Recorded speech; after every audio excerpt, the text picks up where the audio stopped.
So welcome in, Raiders. I am the Dashing Saint, and I am accompanied by none other than Mr. Amirthethe, who Hello, everyone. is a prevalent modder, data analyst, YouTuber, meme maker, overall crazy person, just like me. Today we're going to be doing a little bit of co-op. This is RL 67 plus 12 for me, and Amir's slightly over leveled. He's going to be my Bubba. We're going Well, to go do a little bit of Max, I playthrough. actually got down. What is it? I got a character down to that level. Ooh, lovely. Okay, so without further ado, we got Amir here, and usually on this podcast we like to discuss the ins and outs of the Invader community. But in Amir's case, he's also a modder. He analyzes a lot of the code, and he does a little bit of YouTube content creation. So let's get straight down to it. So Amir, how did Mhm. you get into Soulsborne? Well, I've always sort of had an interest in it since I was a kid, but what is it? I grew up mostly playing on a freaking Mac Mini, so literally I just never could run these games. But once I got my own PC, I got interested into like all the games, and I played 1, 2, 3. And then I got interested in specifically the online community of DS3. And then from there, I also got interesting in sort of the modding, whatever, and a lot of the cheating as well. And from there, I basically, whenever I ran into somebody that was a bit of a cheat or whatever, I would just sort of try to chat him up, and like be interested in what they're doing, like see how they did it. And from there, I just met a few people, and then also some people that were just into legitimate modding that isn't malicious at all. And then I actually got to meet a lot of people in the PvP community, and I just sort of it's really weird. It's really weird actually. Like from just there and then doing the mini boss mods and other mods and stuff like that, I just sort of ended up meeting people higher and higher up in the community, more and more prominent. And then, I just happened to meet basically like, people like G9, YouTubers like Chase, people like Spectre. Spectre was really, really helpful early on. Like he was like really nice in helping me learn a lot of the PvP, like all the actual sort of like try hard type stuff. And that's actually what probably prompted me into making actual like PvP focused videos and going into technical things. Because up until then I was just entirely focused on mini boss mods and stuff like that. Okay, we got a lot to take in there. So you started off with like literally one of the worst computers you could run Yes. Souls on, and you suddenly found DS1. How did that happen? Well, no, I had known about DS1 and I just had seen them, a bit of them from YouTube and whatever, and sort of just got into some of the aspects of them. But I never got to actually like enjoy those games until I got my own PC and I was able to delve into it, right? And, get really sucked into it. Um, but I don't know exactly how I got really interested into the online. I think it's just DS3 was like the only one that really had an active community like that. Um, so yeah, I don't know. Yeah, that's fair. I mean, a lot of the people who we had on, like I remember Amish, he couldn't exactly remember how he got into Souls, but ever since he did, it was like a gateway drug, and it's just like, oh my god, this shit is insane. What exactly like gravitated you towards the rest of the series? What made Souls stand out for you? Because I don't see you playing any other games as like Souls. Like you are a Souls guy. Um, there's other games. When I was a kid, like the reason why I do all these like mods and stuff, and why I'm into it is also because just in general, I've always been really into technical things and modding and all that. Like when I was younger on my Mac Mini, one of the only things I could like actually run decently was like Minecraft. So as a kid, I just constantly made projects like 90% of the way in there, and then just moved on to something else. And I had a couple friends there and stuff like that, but yeah, I lost interest growing up, and in general, other games sort of took my interest. So I ended up getting into Souls. Like that's the first sort of online community I got into.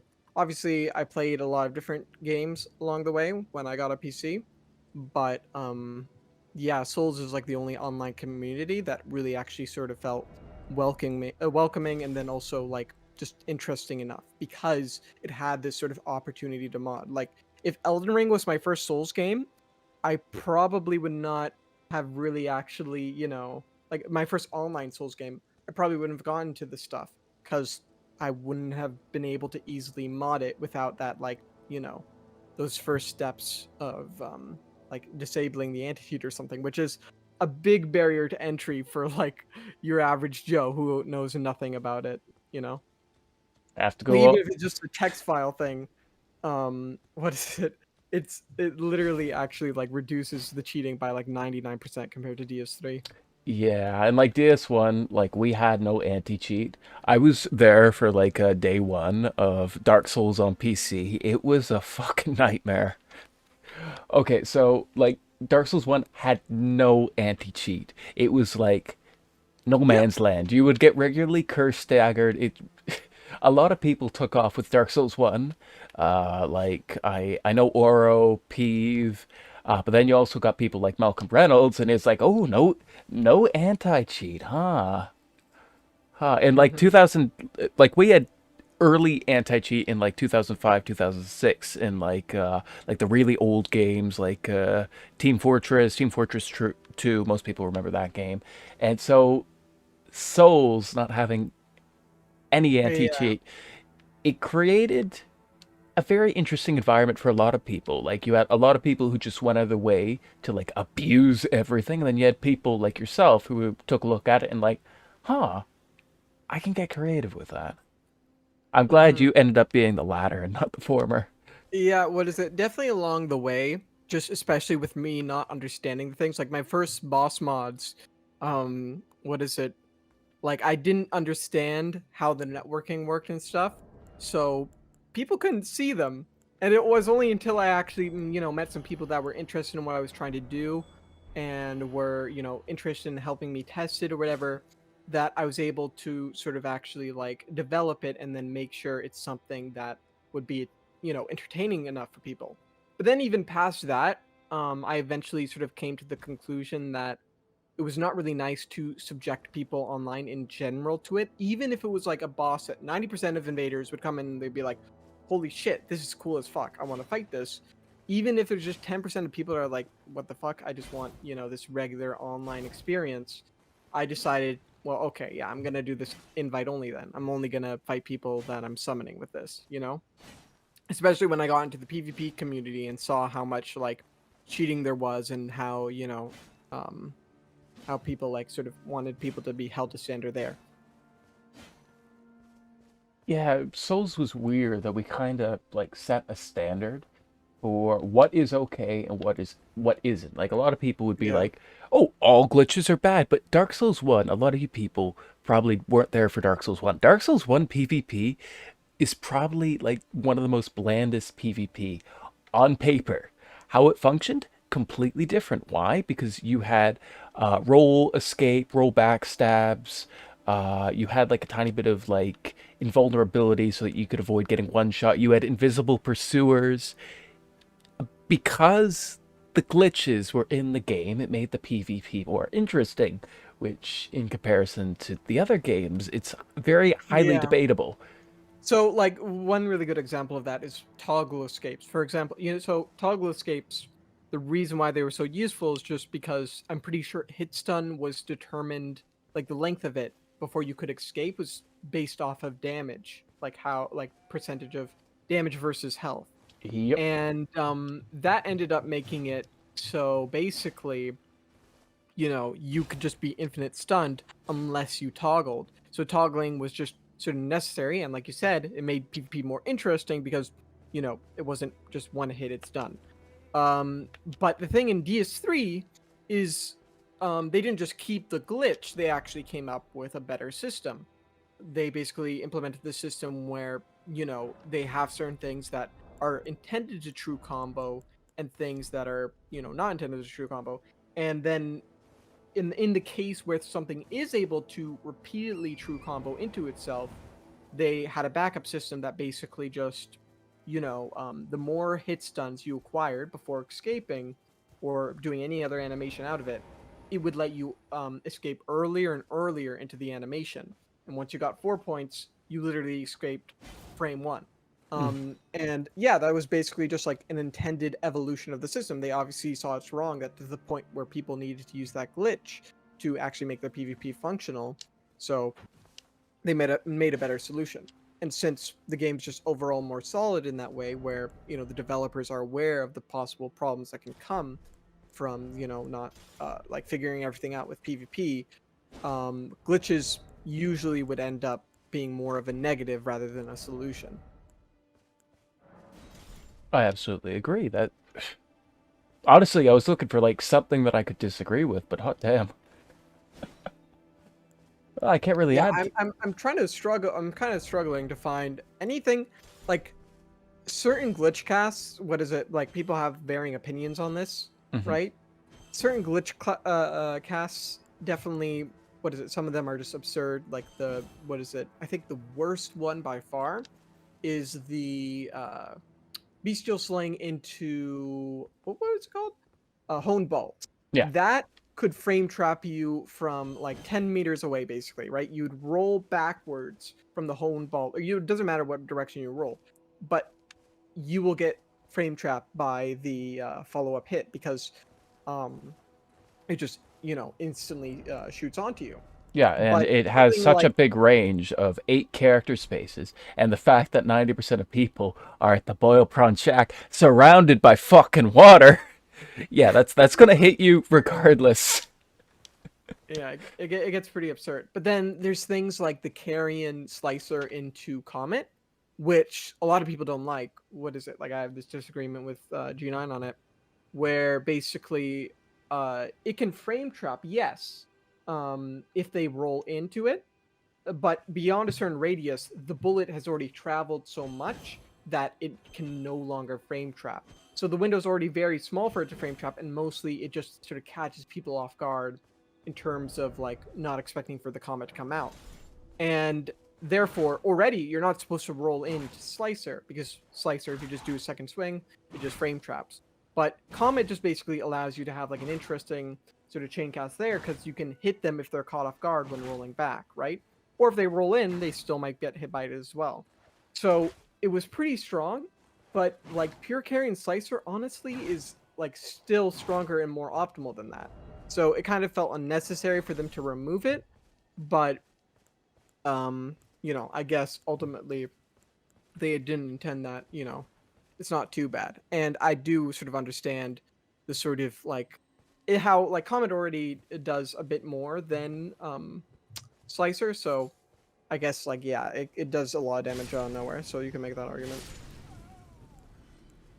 Yeah, going into the whole like glitch casting thing, my side of the community came up with like huge, like a shit ton of notes about glitch casting. But the main thing we wanted to deal with was like going from Crucible shoulder press into like Magma Wormhead or Pelagius Ruin.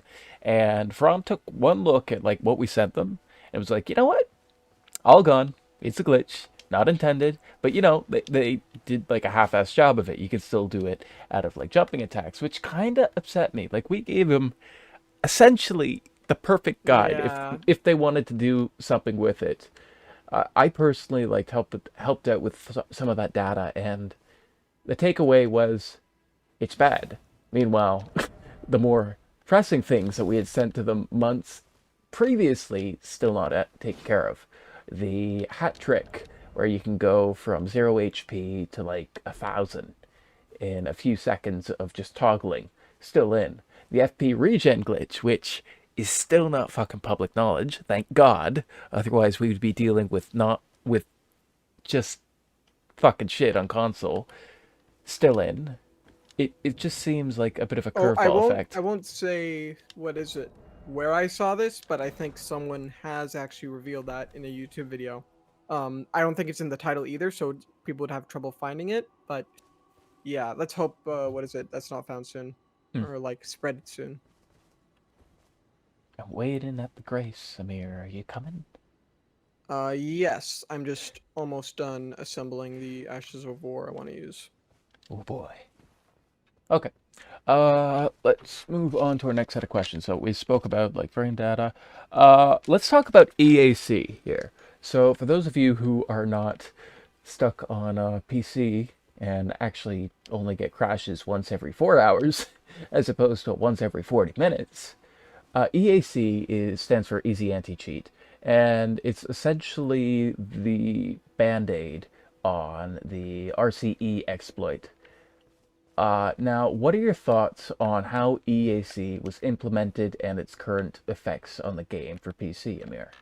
Well, just a correction there. I don't think it was really a band-aid. I think it was just to the overall hacker problem because the RCE, even like it didn't do anything to the RCE. Like the RCE was solved, had to be like fixed by an actual networking change. Easy anti-cheat has no effect on that, rather than preventing players from modifying the game in the first place, which they know can be bypassed.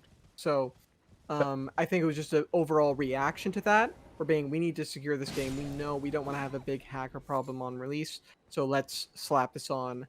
And I'm pretty sure they really rushed their implementation because, like I said in my video about it, it seems there's just some sort of bug with their implementation that just makes it so it, you know, fails to authenticate regular players and kicks them out after 2 minutes. So, um, and also, there is a performance hit. I've tested, the game with and without it, and your frames definitely, like your frame time is going to be, was it higher or lower? Just whatever the worst is. I remember testing. I believe it's Um, going to be lower. but yeah, like there's a lot of varying opinions about it. But then I also like think there's a lot of sort of misinformation about it, like people not exactly understanding how it works. So yeah, I'm not exactly sure, like in terms of my absolute position on it. Like you heard me say that earlier that it kind of fixed or prevented like 99% of players from cheating.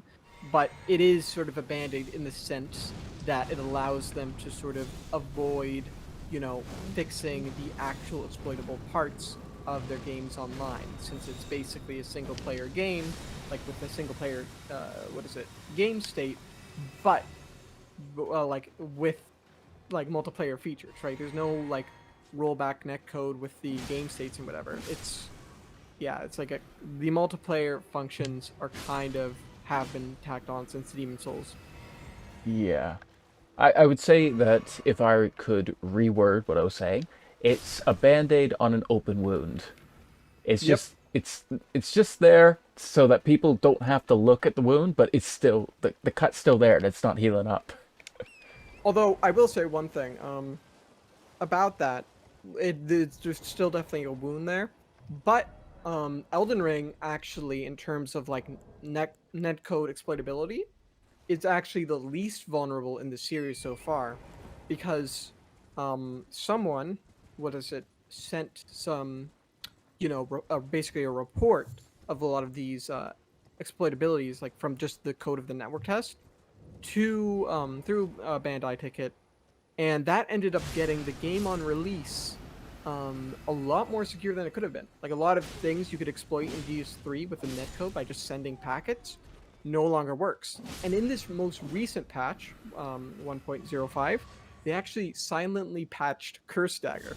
So if you just slap an effect on your weapon on your local game and then hit someone with it, their game will check if that weapon is actually supposed to have those effects. And if it doesn't, then it just drops the packet. So they definitely are actually, um, they can fix these things. It's just sort of a matter of getting the information to them and then them having like the time and putting in the effort to actually solve them.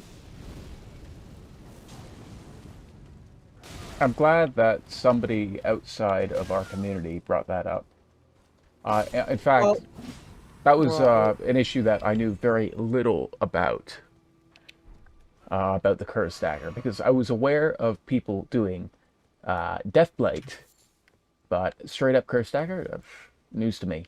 I thought that well, was it's no, it's just Deathblight Dagger basically. oh okay. I thought it was like just will deal 100% of max HP, not will No. cause Deathblade on hit. Yeah. Like basically a lot of things in the game were basically, just all the params and a lot of the code around it was sort of directly transferred from DS3 or previous games and renamed. Like Holy, it's just dark damage. What you call it? Scarlet Rot, it's just toxic. So yeah, it's like you would expect. Yeah, I kind of figured that they wouldn't go like and like reinvent the wheel, and because From has a good system here. But I do like what they've done with like different statuses and give just kind of secret little tidbits about each one. For example, like there's three different types of poison in the game. So there's regular poison, there's deadly poison, and I think the third one's called lethal poison. You could probably correct me on that. Yeah, I haven't done too much looking into it, but basically, whenever any source of like poison or whatever, or bleed or frost or whatever, they have their own in special effect param defined, basically like proc damage and I'm pretty sure overtime damage and such. So literally, you could have like potentially unlimited variations of each status effect in terms of how much they do, But the like fact, percentage wise and flat damage wise. yeah, and I like that because in DS2 we had a grand total of two different types of poison. Sorry, two different player types of poison. So we had PvE poison, which did three per tick in some levels. We had normal poison, and then we had percentage based poison, which was available on one whole weapon. That would be the Storyteller Staff, which essentially worked like Pestilent Mist. I'll come back to that later. Dash from Xbox. I mean, I was originally an Xbox player. Yeah, a lot of people were. What is it? Like G9, Oro. A lot of people. La- What was also really interesting, I heard. Like how we have the Elden Ring PvP Discord, right? yeah, Um, the the PlayStation ladder is a lot more active than the Xbox ladder, but apparently wasn't always like that in the PvP community. What is it? In DS3 back in the day on their old like PvP cord, apparently the Xbox was basically really active while the PlayStation people were not really active at all. that is correct because Xbox had all the better exclusives. Like they had the Now you're whole. a fully fledged pyromancer. Ooh, somebody dropped a follow. Sauciers, thank you for the follow. Xbox just ended up being a lot better. It wasn't until around the PS4 age where people were like, "Oh shit, the PS4 is doing like a lot better than the Xbox One." So everybody just moved over. There was a lot more things in play as well, mostly because Bloodborne was a thing. Everybody loves their Bloodborne, even me. Did you ever have a chance to touch Bloodborne? Yes, at one person's house who just happened to have a PS4. I played it on Now like you're a in a fully fledged basically a long pyromancer. couple of sessions. But past that, like first playthrough, like I didn't really actually get to do much. Um, and I didn't be able. They didn't have the DLC, so I wasn't able to do that either. That buff is useless here, but I figured I might as well give you a bubble. Touching BB at a person's house? I know, it's not pure. You're supposed to be playing like Bloodborne at like 2 in the morning with like the worst fucking TV that you could find with a headset and then screaming when Amygdala two-shots you.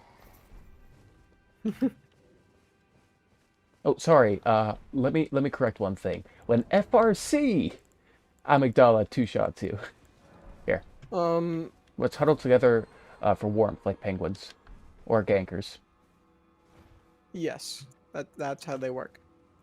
But yeah, I don't know if I molded much at any of the Bloodborne bosses, except I think I played a bit of NG Plus, to get some content I missed or whatever, and Bloodstarved Beast on just NG plus one is like what? Why? Why do you have 20,000 health? It's a good time, I can assure you. If you ever end up going back, or maybe getting a PS4 yourself, would you consider doing a Bloodborne playthrough? Of course. Yeah, and of course I would want to do the DLC because I literally have just not been able to do those, DLC bosses, which I know to be like some of the best in the series. So Hey, if we're going in, we gotta be crafty. We ain't doing true. some Joe Schmo co-op here. Okay, so do you have any Projectile, bewitching branches? bewitching branches. Yes, let me get those out. Okay. We're gonna go grab the beefiest boys we can, and we're gonna get them to help us with the boss. Okay, so you see the two The knights. knights. I'll take the little pages out, and we'll get the knights to help out, okay? How do you do them silently? Are You they? don't. Oh, okay. But just so long as we don't aggro Big Boy, we should be okay. I, oh my God, they ran. Okay, There we go. we got two boys. Oh, we only got one. Okay, you gotta get the other one. Uh-oh. No, no, no. We're gonna lose one. Boy. Oh, you know what? We can I'm work with trying this. Oh my God, they took out Okay. the scarab. Okay. Come on. Okay. No, we're okay with snipers. Yeah, feel free to snipe. Just don't be an arse. What are they doing? Yeah. Are they... What are they fighting? Okay, we gotta drag them over. Okay. Oh, yeah, their thing. How long does it last? 3 minutes. Okay, good.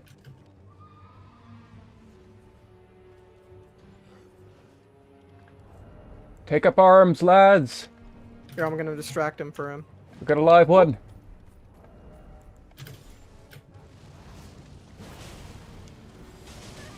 Oh, No! no! Slim The Jim! boy.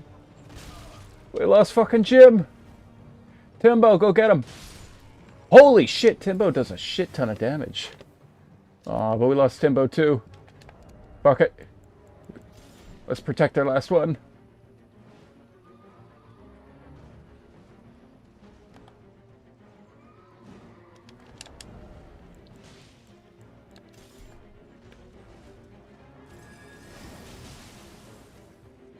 Okay. Oh, completely unrelated to gameplay-wise, did you see that PETA did official response to Elden Ring?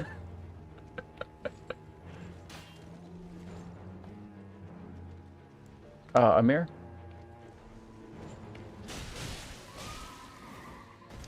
Amir? Can't hear you, nerd. Think you might be muted. All right. Yes. Now Accidentally you're pressed a my mute fully fledged button. Potter. Yeah, I think I did see. What is it? Their little video on that, just basically telling you to not kill the wildlife. Which, you You know, know, like don't farm them for their feathers. yeah. Double riposte? No? Oh Okay. no. Let's see if our boy can take him. Er, leave him. Oh, I'm good. He didn't get back swung. No! There's only one way we can end this. Or Oh. sorry. That's not for him. He fought honorably. You, though, get the fuck out of my game. Yeah, I feel bad when I kill some of the wildlife, especially when I don't need to farm them. Like I'm just feeling like swinging my weapon and then just Now suddenly you're I kill a a bird. fully I fledged kind of feel bad. pyromancer. But yeah, the funny thing is, from that little PETA guide, I actually found out that you could parry and knock them off their horses, which I never honestly knew. Which ones? The Knights Cavalry. Oh, yeah, I assumed you could do that because in the trailer didn't they show, or just one of the gameplay previews they showed you knocking off one of the dismounters. They dismounted the dismounter with a parry. Mm-hmm.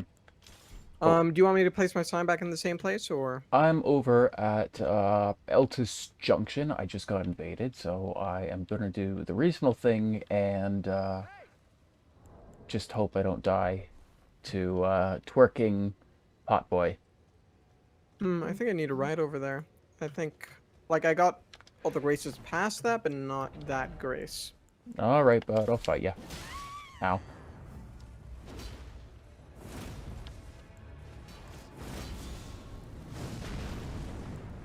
Feel free to heal up. It's just gonna be you and me, though. Ooh, that was a fine trade, sir.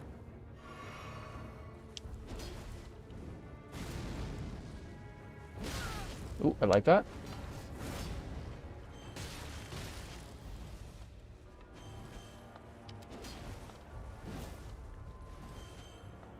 Playing kind of like Silly Dog. I like it. Ooh, I got that. Silly dog or chili dog? No, no, no, no, no. Not please be my waifu. Silly Dog. I don't recall the name. You don't remember Silly Dog? Mr. Silly Dog. What rock have you been living under, Amir? Oh, damn. I don't know. I think it's just what is it? I haven't been watching or like sort of in the streaming community of Souls since Elden Ring came out. Probably just because I'm a bit more burnt out with the PvP of this game. Like it's a bit harder to watch. Ah, GG Strunk. Fortunately, okay, you're allowed one hip thrust. We do it just like in football. You're allowed one hip thrust. Just one. Maybe two if you kill both of us, but not three. You're in, you're out of here. Yeah, Mr. Silly Dog, he did a lot of DS3. You probably know him because he popularized Herald, Curved Greatsword, and Offhand Hand Axe. Yeah, I've definitely seen that setup. So that's pretty cool if they actually popularize that setup because it's a really cool one. Mm-hmm. But I probably saw them in like some of the streams. I just didn't interact with them enough to recall. Hi. He did like a lot of early day content creation for DS3. Him, Saint, and Pinko were kind of like the trifecta of like what meta invaders could be. Meanwhile, like people like Swirlio, Fox, and Mumin were like the fishers, and then you had like a couple of hybrid players like Abby Backstabby, Sad Little Slug, and Might Be Bob. Now, when I first encountered you, I noticed that you have kind of a hybrid playstyle with the game. So you kind of take like a mix of Spectre, Silly, G, and Chase when you play Yeah, through like literally, DS3. it's from like, countless people. What is it? My play style. It's basically just an adaptation of, all I've seen and all I've fought and interacted with. Um, and I got really, what is it? Direct. Well, I don't know. G, I never actually got to fight. Because sadly, still he prefers PlayStation over PC in this game. But yeah, like just from close observations of how they play and from what they've directly told me and or explained and stuff like that, and just also all my research into the game, like it's all sort of gave me this really nice what just perspective and like way of thinking when I go into PvP. So would you say one of them ranks above and beyond everyone else for like how you base your playstyle? Like, would you say like Spectre definitely showed you about like trading and how to roll catch? Who would you say is the main person who essentially taught you the I'd ropes? say the well, Spectre definitely taught me like the sort of original ropes. Um, I would say Spectre and Gabri are probably the biggest influences, and then everybody else is mostly just from like watching them and then picking up on details. Gabri is quite a skilled player. He is. He's Yeah, like he has like a really what is it? Just like G and a couple other people, like their own sort of like unique way of seeing the game and like coming to the conclusions on like Gabby specifically, like he's just really good with like mind games and like getting into the head of players.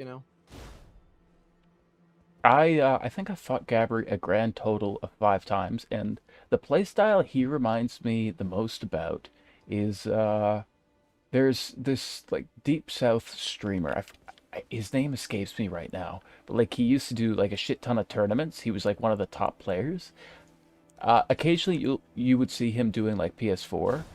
And even like G9 like praises him. I just can't recall his name. He's like American streamer. He knows Brenna. Anything of that like ring a bell? Say the things again. He's like an adaptive player, so he plays around with like different setups in like DS3.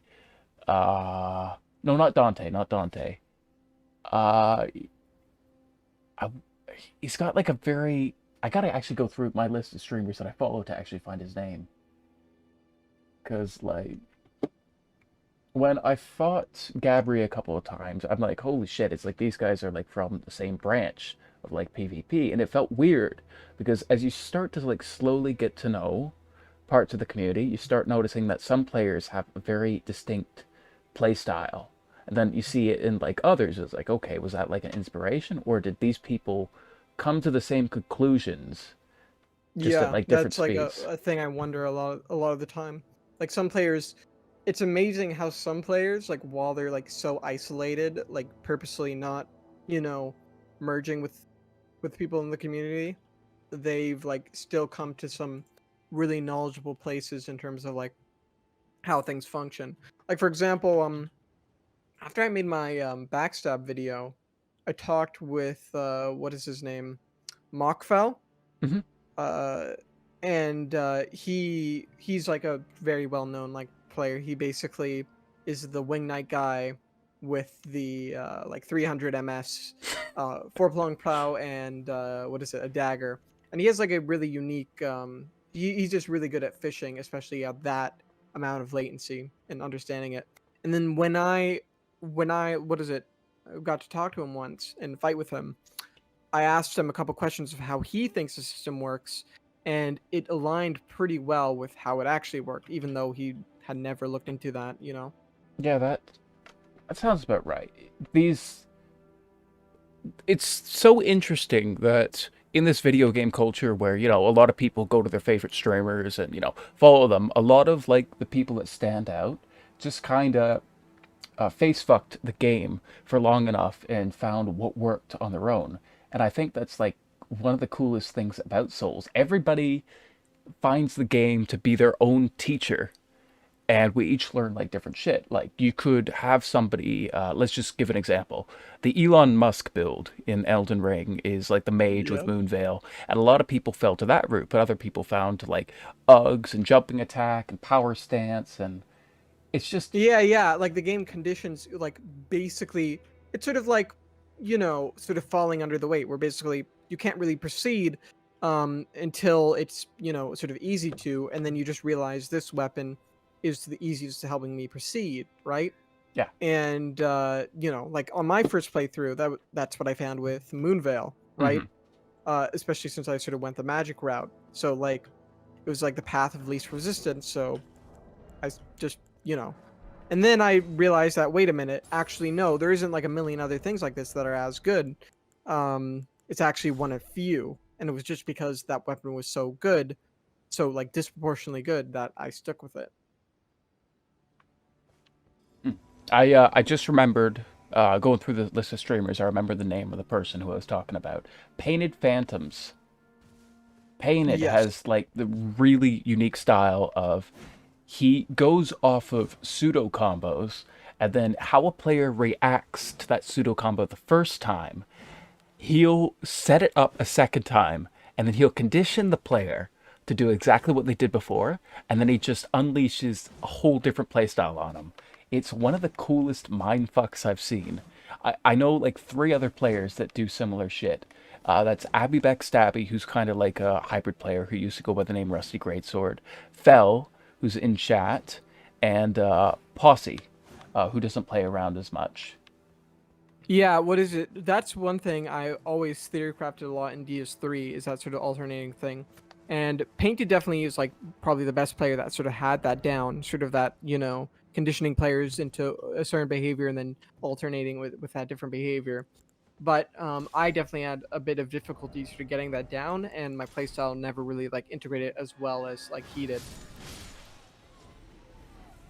Um, yeah, yeah, but yeah, it's really interesting. Like I would think about things such as just like basically the safest approach is go like R1, like with a curved ray sword or whatever, right? To condition them to basically want to roll the second part, and then you like once you hit them with that again, that same interaction, then you can do the like forward R1 type stuff, right? Right. But yeah, there's a bit of like sort of nuance to that, right? Where if you don't pay attention to the player's behavior enough, they might just do something completely unpredictable, and just like every time they get hit, they'll attack out, right? There we go. We got Stronk again. Again, chat. I'm at 67 plus 12. If anybody wants to invade, feel free to. And even if Mr. Malcolm Reynolds wants to come in, I do not have my save backed up, but Amir here does. So if you'd like to come in and get some epic streamer backlash, feel free to. Hold up. What does it need to remember? What is it? I'm gonna just forgot after I sorted my inventory. I meant to save my save again. Now that's done, so we're good. Magic. Probably the least useful buff in this area, but one of the best buffs in the game. Yep.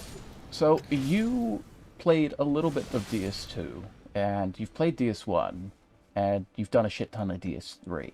Of Yeah. the 3 Souls games that you're most familiar with, which one do you think feels the most similar to Elden Ring? DS3, by far. Okay. I would say even like Sekiro in some ways.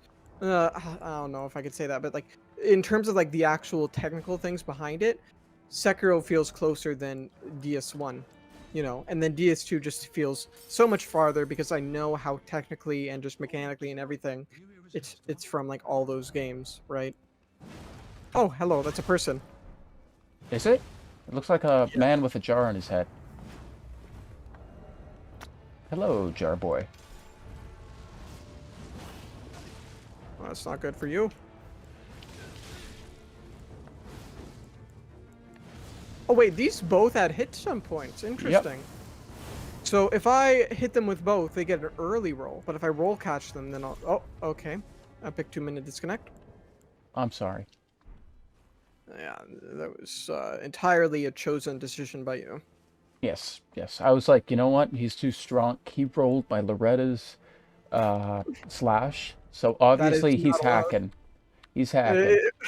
I love that back in DS3, where just people would disconnect or even like just cheat when you just slightly upset them because something didn't go their way. Yeah, that's I've been helping out some streamers in the community who have been like raiding, and they've been coming to me saying, "Who are these PvP streamers I should watch?" And I was telling him, the guy in question I'm talking about, his name is Coop.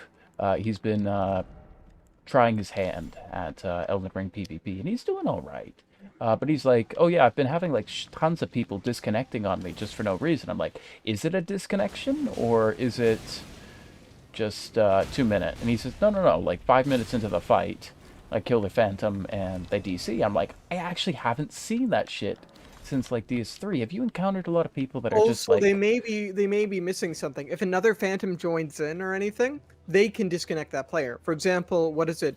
In my video, I stated at a certain point in like a sub thing No, that... no, no, no, no, no, no. Don't challenge it. Don't challenge it. Don't challenge it. Oh, well, yeah, I'm sorry. I'm going monkey mode. Don't go monkey mode. We're gonna play through a little bit around here because otherwise you get kicked and I'm gonna be left all alone. Yeah. Like, That's need actually one maidens. thing that, what is it? I would really like in the DLC update. Like this would probably be unlikely, but it would just be so great if they just reformed how just co-op disconnects and rewards work, right? Where I've heard Neo just co-op like a million times better in terms of rewards and incentives. Oh god.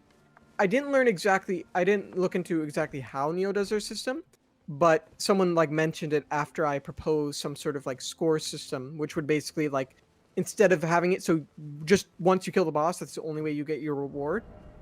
Just like as you kill enemies, the host picks up items and stuff, and as you just make progress in general, you get a score that ticks up, and then you get rewards based off breakpoints.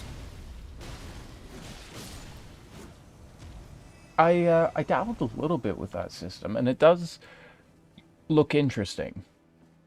But I kind of do like the system that they implemented with ER in the same way that they implemented it with DS2. So a lot of people in DS2 would do these farms. The most common one that you probably know about is Lois Soul Farming. So it was always better to grab like 4 people and then head down to go challenge the Ivory King, because each one of those enemies has a chance to drop an Ivory Soul. And if it drops on your end, it might not drop on my end, which is what they do here. Those Ivory Souls were needed to progress the quest line in order to open up so that you could go talk to the queen directly and eventually get the armor set.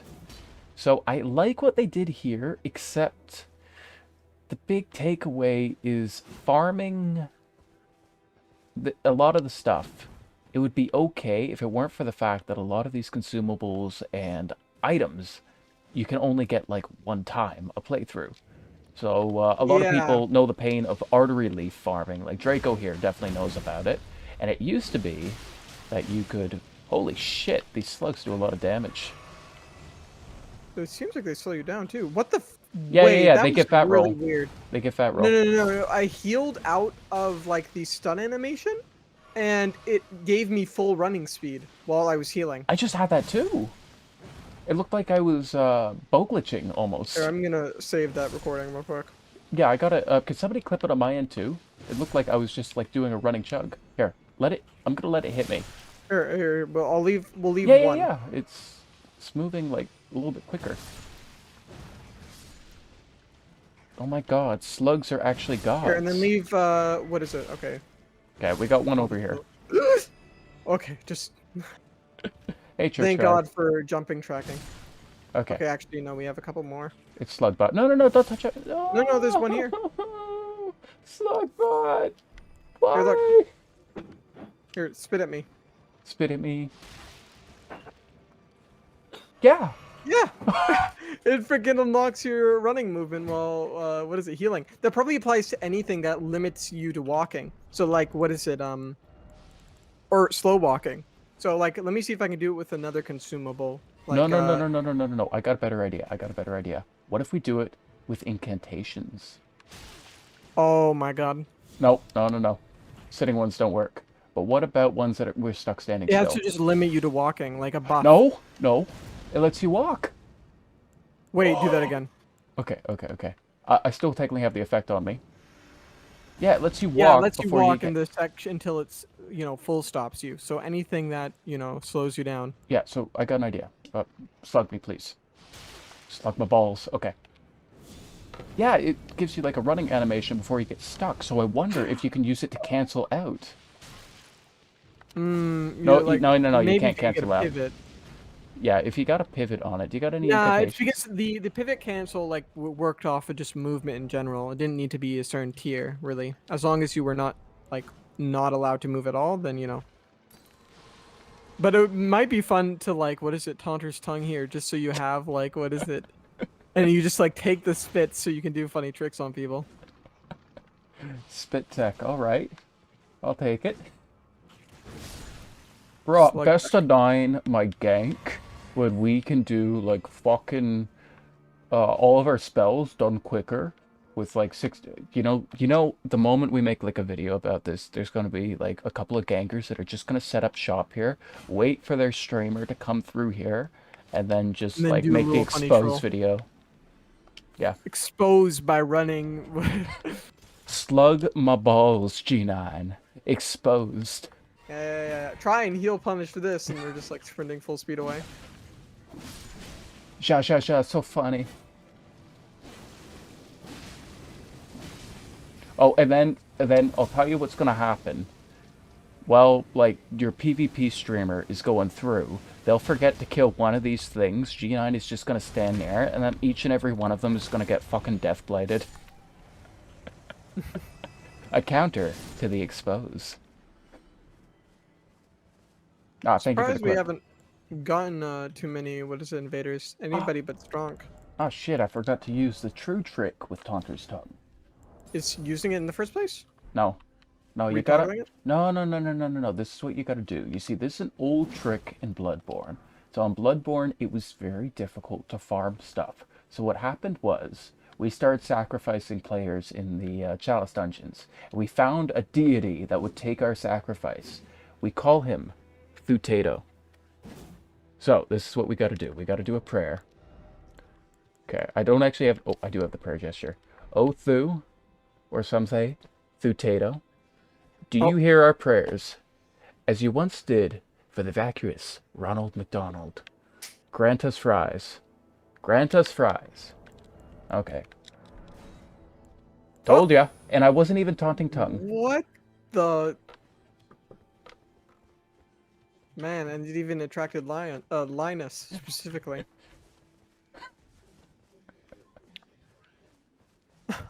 I told you. Works 90% of the time, every time. Now, unfortunately, we did have to sacrifice someone, so I'm sorry, Amir. You're gonna get 2-minuted. So you gotta be sure to gank Linus quickly. Oh god, he's had crab. Well, I got... Oh, wait, how am I fat rolling? I told you. Wait, I got spitted, must have been. Yeah.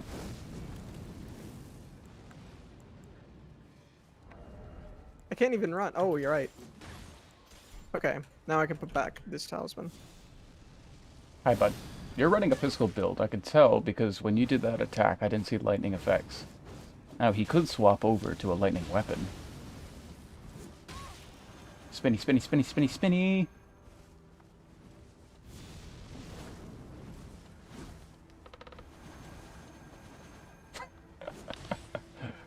We are taunting, so if anybody wants to co-invade, please do so. Yes, use the PvE, please.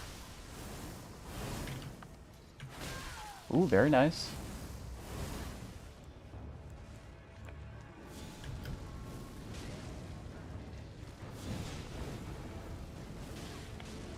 Oh, those katanas are long. Okay, Mary, you got like a minute left before your 2-minute. Go with a There's bang. a lot of curse juice. Yes, it is. Oh.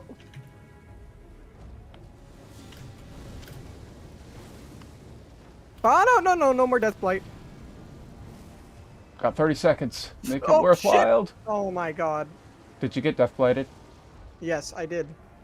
It must have been... The game was not going to disconnect me, so, you know, the curse had to work in a different way. I see. I don't know, for some reason, my monkey brain thought that the PvE was just going to stop spinning Oh, well, at me. you just got 2-minuted either way because we just got another invader in just as you got kicked. Interesting. Here, let me, what, duration I Oh! That was nuts! 4 spinning Grey Bridge or Bower of Bounty? I think I'll go for bounty. What did I just miss? You missed a backstab cancel into a full backstab. I'm honestly so proud. Good shit, my dude. Yes, scythe me, daddy. Oh. Don't kill your co-invader. Oh, good, he swapped to lightning. Good shit, you're learning. I got... Oh, my protection just wore off. I baited you into that backstab. Now you gotta go for that Astral War again. Good, good, good. Good strong. Good, good, good, good, good, good. Good, you read me like an open hairy book. Ooh, good backstab. Thank you, Linus Tech Tips. I'm out of everything. Thank you, Thutato, for connections. That's where resummoning comes in. Yes. Hey, Hateless, welcome in. Going off topic. Patches, how do you feel about 1.05 in terms of what it did for the game? Like in terms of what it did do? Yeah. I don't know, it just kind of fixed some of the bugs. Actually, a lot of them. It did fix a lot of them. I would say like about sort of 1/3 of the major ones. So that's pretty good. But yeah, I definitely would have liked a lot more by now. Yeah, Especially in terms of balance changes and also just like connectivity design changes. Cause, yeah. I was a little bit disappointed with 1.05 simply because, from what we had with our correspondence, it was supposed to be an incantation and spell patch. But then we suddenly stopped hearing from the graphics head, who was supposed to be getting back to us about what was going to be done. He's not exactly giving us insider information, just, oh, thanks for the heads up. Our team's going to address that. That type of shit. Yeah. But this time, we got nothing. So what we think happened is everybody is stuck signing NDAs. For those of you who don't know, that's a non-disclosure agreement.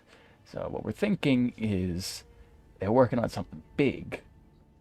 Like a DLC. And yeah, maybe a DLC, maybe an expansion, maybe a new game, which technically they are, with the new Armored Core from what we've seen with playtesters, but we don't know what it means. In terms of like chain casting getting removed, or at least most of it, how do you feel about that? Did you get a chance to like dabble with that? I'm sorry, did you say that to me or one of the chatters? No, no, no, I said it to you. Oh, well, I kind of explained it earlier. Like, I kind of feel like some of them were completely necessary to be removed, especially the ones that played the wrong animation, but a lot of them, I think, actually contributed a lot and were limited by certain things that made them not really totally broken. Hmm. Like, one also interesting note is that, you know, the guy who invades you in the round table hold, he Uh, chain casted on me once.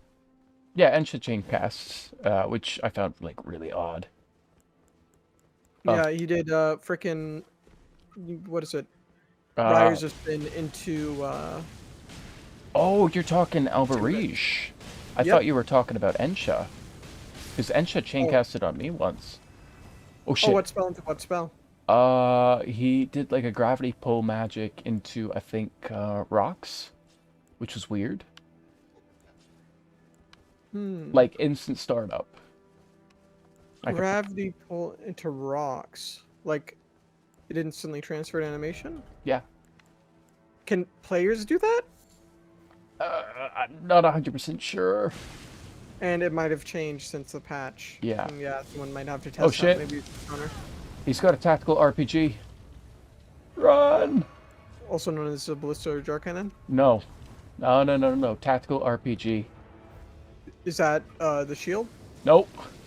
Oh, I am.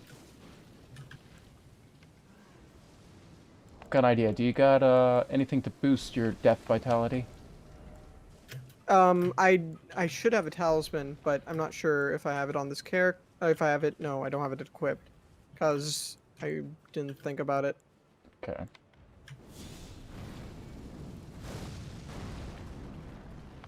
Are they chasing after you? Yes, they are. I've got one with double twin blades. Oh, those. Oh, that's a single spear. Grand Sax is the tactical RPG. Ah, right.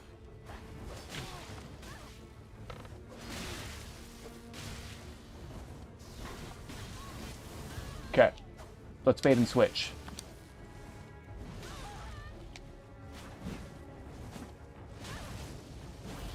Oh, you accidentally hit the teammate. Yep, that's what I was going for.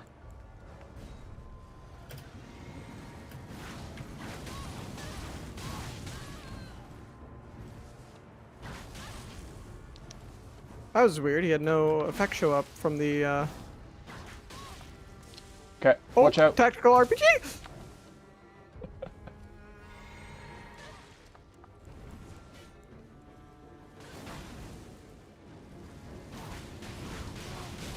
You can't roll in on this. Sorry.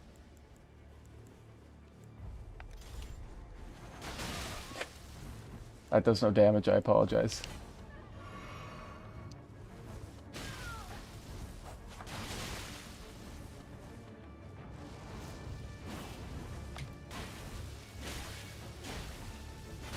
Ooh, good shit, good shit. Okay. Oh, 2-minuted. Yeah, I saw. Show him no mercy. Get him. Okay, truly, this is the best wake up known to man. Into buff. Uh-oh. Oh! That You didn't actually do too survived. much. You fool. Doesn't do that much lightning damage. It's all physical. Rathicaria.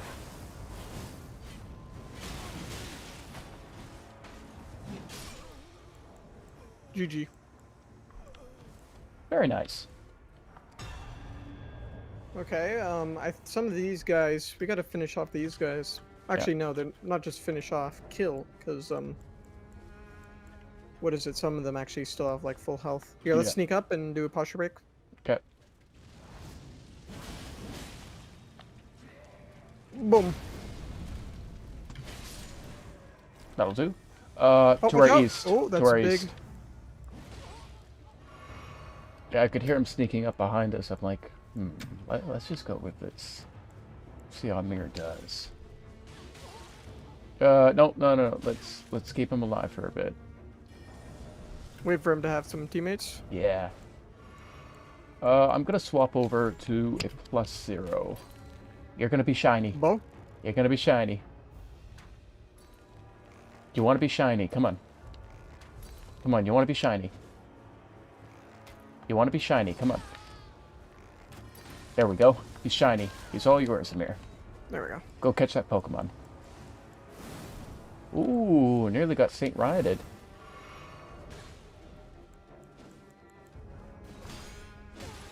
Okay. To the northeast, I can hear him. Northeast, right there. Yep.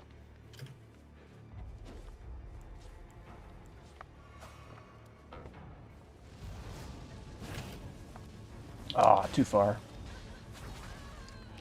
Okay, that's low poise. Ooh. Thank you, Wormy.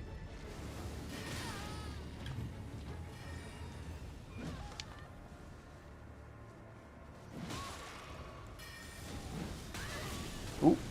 Burritoed.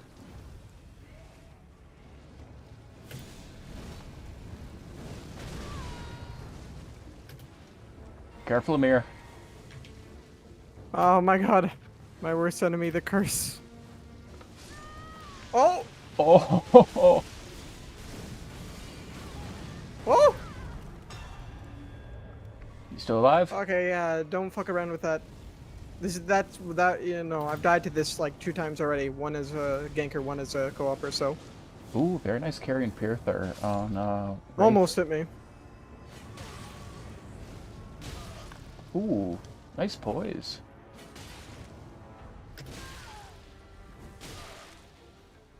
Wait a minute, you're a mage. You're a mage. I love me some mages. Amir, quick, let's delete his build using the power of gold. It's a pay-to-win strategy. It's always gonna work. Oh, I'm kind of out of range for that. But I'm fine with that, because There we I go. kind of like, what is it? What is it? Trivializes his stuff. You can't hurt me, Daniel.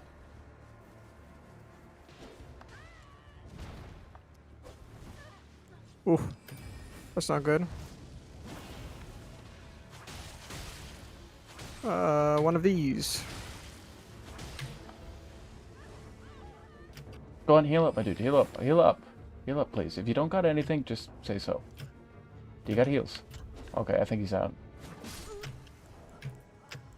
Cheers, bud.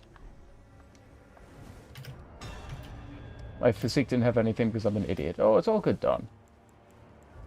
I am guessing you're, Linus? Uh-oh, uh-oh. Nope. Okay, he swapped over to lightning, so I'm gonna have to make some shit. Oh, if I free him that a bit better. Not quite. Doesn't quite have the range on it.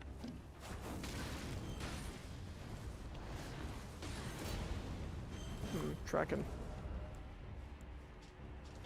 Ooh, Rathakari is back. Woo! Uh-oh.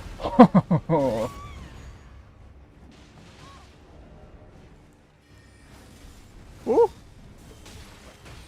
At +0, I don't want to do big squishy damage to you when... Of course.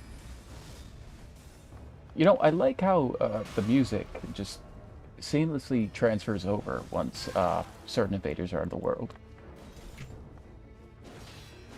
Red Lightning fella? Ah, I see.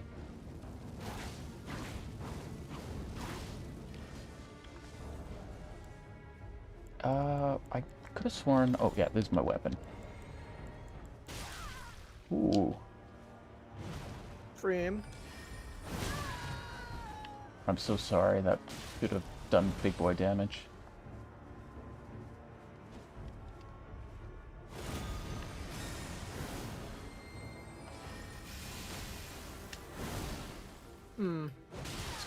My frame mates kind of go low with that.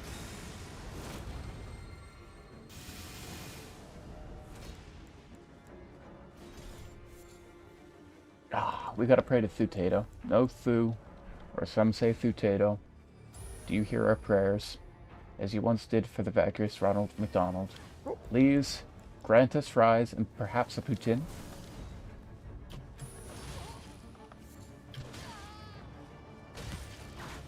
Okay, one of us is gonna die, you know that. Oh shit! My fire damage just took like 2 seconds there.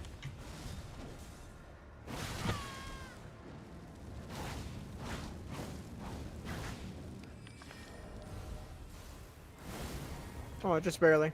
Yeah.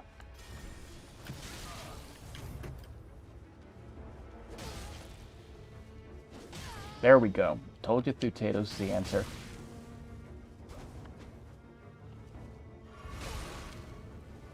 Okay. Southwest. Southwest. Oh, still hit me.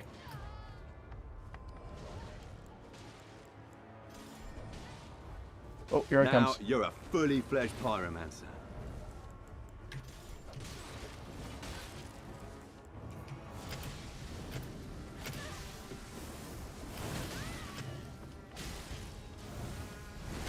Ooh, very nice. Into Nebula. Oh my god. A D3 that would have worked.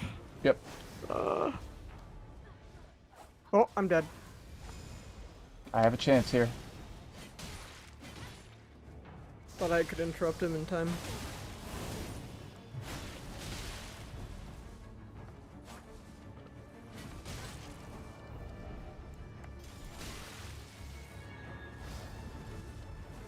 Oh, that's why your physique didn't work. You didn't have anything in it. Did you get the grace? No, I didn't. So we might not be able to do resummoning tech. Yeah, no.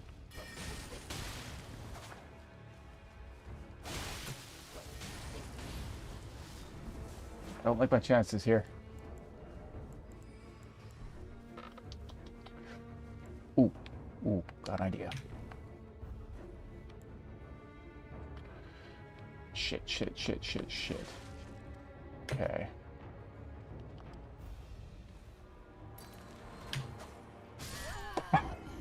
Two for one special. I'll take it. 3 for 1 special. Next question for you. So, Elden Ring hasn't exactly been all that welcoming to the old guard of Souls community. We've seen a lot of names just suddenly drop because Elden Ring just ain't for them. Yep. Do you somewhat resound with that? Earlier when we were talking, you said that you don't really feel Elden Ring has the same multiplayer aspects that Souls did. It's not even PvP, like the PvP balance or like core PvP, like what is it? Let's say 2-hit combos or stuff like that. It's mainly the like just ridiculous level of balance, but that's actually one of the more minor issues. It's just feels like the multiplayer community really didn't actually like, like develop in the first place, just because it was lacking some core things. And when it like sort of transitioned into this bigger game, they didn't really do stuff to sort of mitigate for that, right? So like, and oh yeah, yeah, and just some ways they changed the multiplayer items and just ways of interacting with online just have like made it just so much harder for people to find the multiplayer and be reminded to participate in the multiplayer and also be rewarded for it, because like the legacy dungeon levels, like the area between like the start and the bosses, or just even in the open world, is just like so big. So it's just like there's so many things that they just sort of carry things over, removed a lot of the good features and stuff like that, and then just sort of left it in this state, you know, where it basically, it's just people are struggling to enjoy it the same way you could DS3, right? Yeah. Like I'd probably have more fun time playing DS3, like just the social aspect with like the 6 players and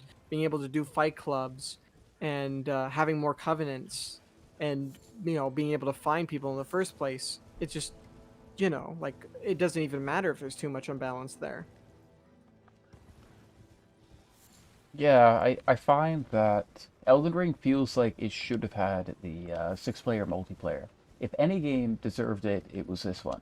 Like we saw with Demon Souls Remake that they really pushed the limits for how many players could be in the world because the game itself is very simple. They just gave it a HD remake, and it's a gorgeous game, don't get me wrong, and they've had a lot of fun doing like the backstab animations and scythe repose. It's a good game, but I think they said because Elden Ring is stuck on old console, they can't run that many players in a world at a time because of particle effects.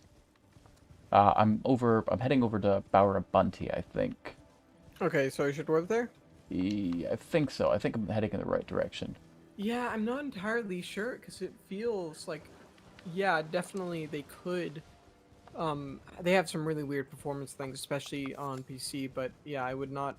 But just in general too. So I wouldn't be surprised if for some reason multiple players, uh, sort of made the particle effects to such a degree that they would not do that many players. But it kind of feels like they totally could still raise the limit, or at least on the PC edition. But yeah, I guess maybe there would be the unfair thing right there. But it feels like just in general, like if like any other multiplayer game can have like literally hundreds of players in a lobby even sometimes, and just isn't too much of a problem. What makes a player character too much different from any other like character in the game, like all these enemies, other than just being able to like just sending network stuff.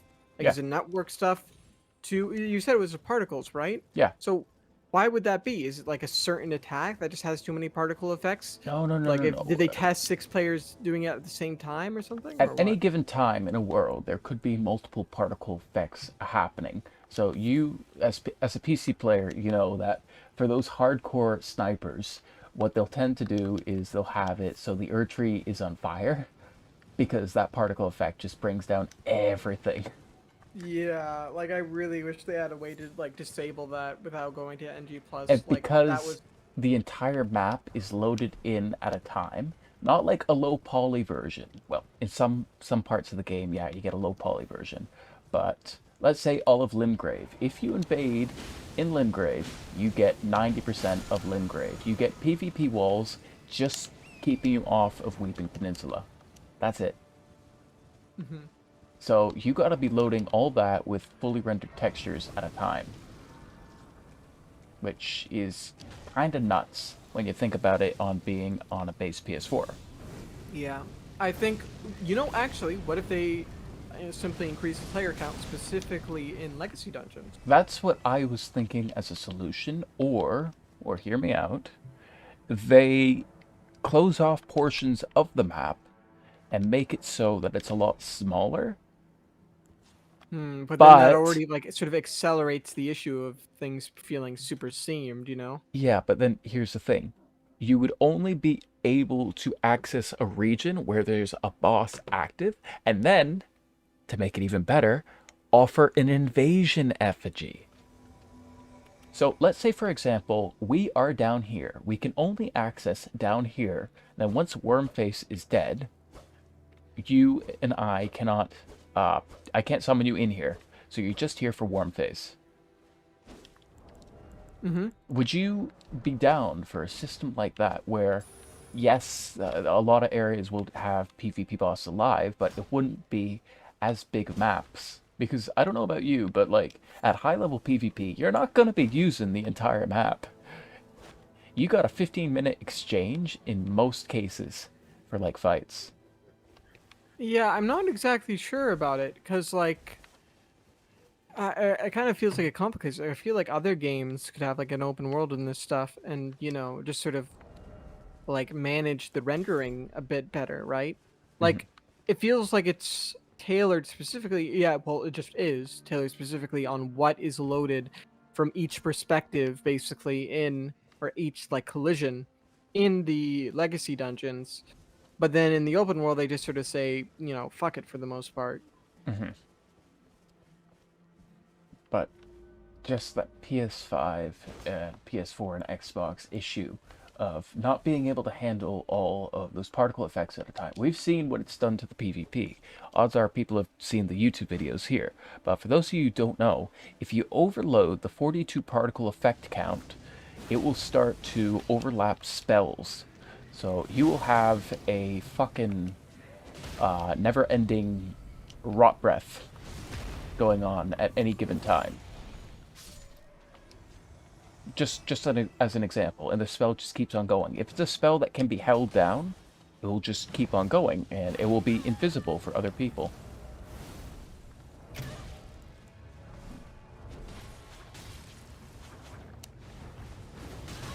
Ooh, nice pancake.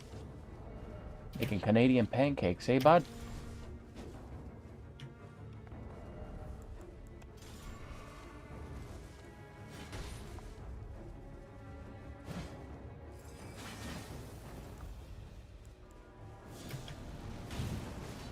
Ooh, sneaky maneuver, Amir. Yeah, didn't do it close enough though. Yeah. Big guy coming in. I am the big guy. Aw, come on, you dodged it. Gotta heal, bud. You don't have your physique active. You don't have your physique active. You don't have your physique active. Please heal up, my dude. Thank you. Oh, what? I accidentally tabbed out. Cool. Oh my god. Game just wants me to miss everything. Hey, are you trying to rot me? Are you trying to be a toxic PvPer? I'm so proud of you. Here, let me pull out my halberd. Oh, you're fat rolling. You're fat rolling. Oh, good. You fixed it?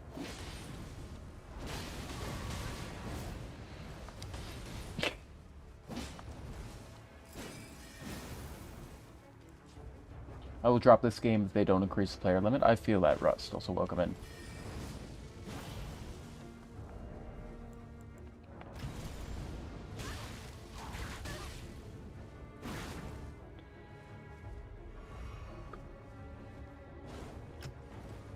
Okay. Do you Well, want a Todder's tongue tech to possibly get this guy a an friend? ally? Okay. Othu, or some say Thutato, do you hear our prayers? As you once did for the vacuous Ronald McDonald, grant us fries, and maybe, just maybe you could bring back the Szechuan sauce, please? Please, vacuous Ron? Okay. We should have them in about 45 seconds. But it will cost us.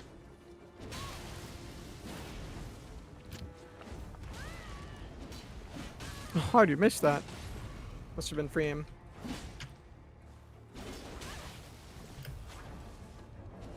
Can I please, sir? I'd like a back.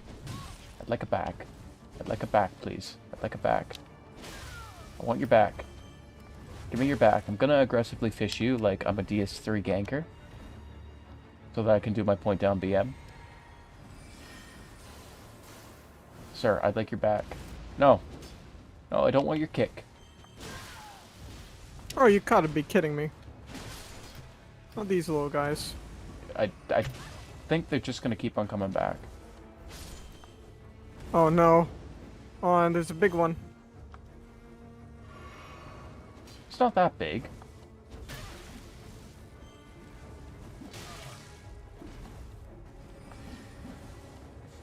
There you go.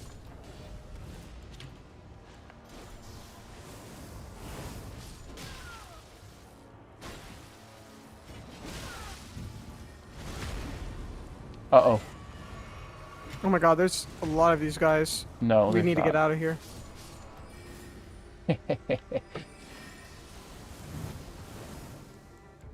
God damn it.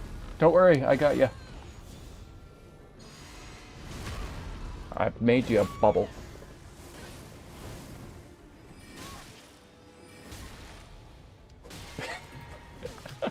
I'm so sorry.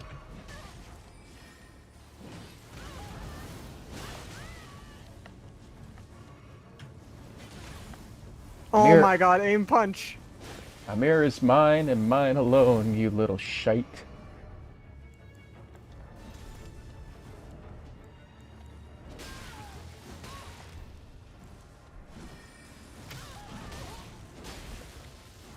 Burn, baby.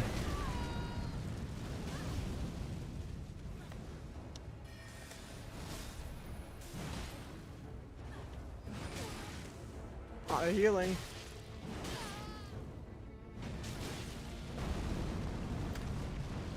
Uh-oh. Thank you.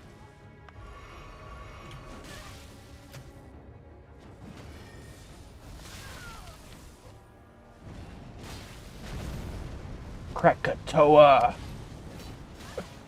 Ah. Oh, Oh no. where's my I got the thingy? double backstab.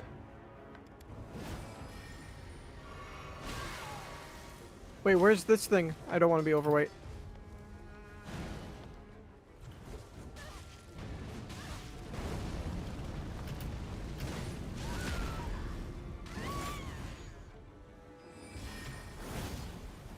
Mayor, I think we're fucked here.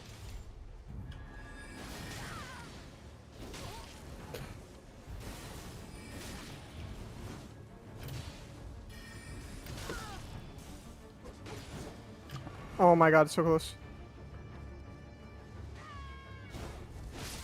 GG's.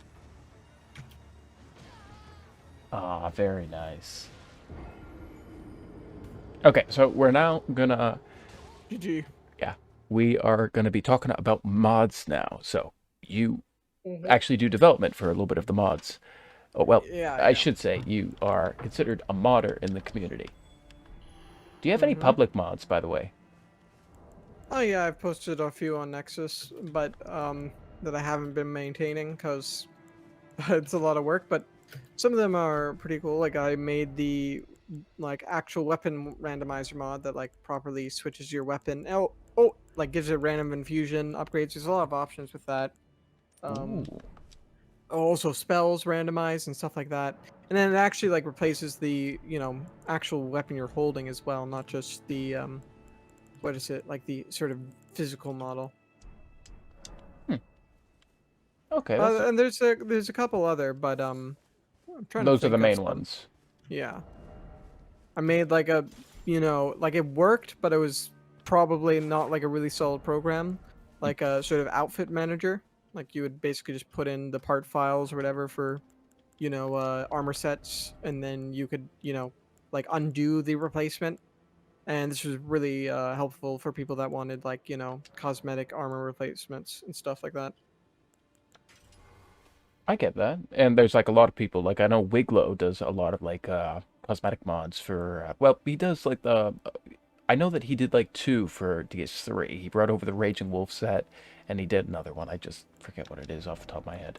But it's Also, really yeah, cool. at some point I also figured out, I think the, what is it? I don't know exactly. There's probably someone else I'm forgetting to credit with this, but the VFX stuff, like I published mods on recoloring like just the various VFX to different colors. And then someone like Churchguard also like took that further and then like made a thing that actually consistently like or basically overwrit the memory in the actual game instead of just the files, so that all the VFX would just go like, rainbow color cycling through them. Neat. That is very neat. And of course, like there's like my boss mods, but obviously I haven't uploaded most of those, or any of those so far. I haven't been on that for a while since I started doing YouTube stuff. Hmm. Just in general, what is it like? Getting down the YouTube thing has been something I had to figure out because there's a lot of skills you got to learn with that, like with the editing and then just script writing and just planning in general. It's a lot of work. Hmm. So yeah, I haven't been able to get on to sort of full like actually publish any big mods that I've wanted to work on, like boss mods in a while. But I have been developing like the what is it? Sort of like technology and well not technology, but like software and stuff for it, the tools and various things like that. And I just have to pick it up sometime and I'll be able to make something I really enjoy. I've been like in the background without telling anybody, like basically messing around with it and then trying to make it, but like what is it? I don't have like a single project that I'm actually actively working on in terms of modded bosses.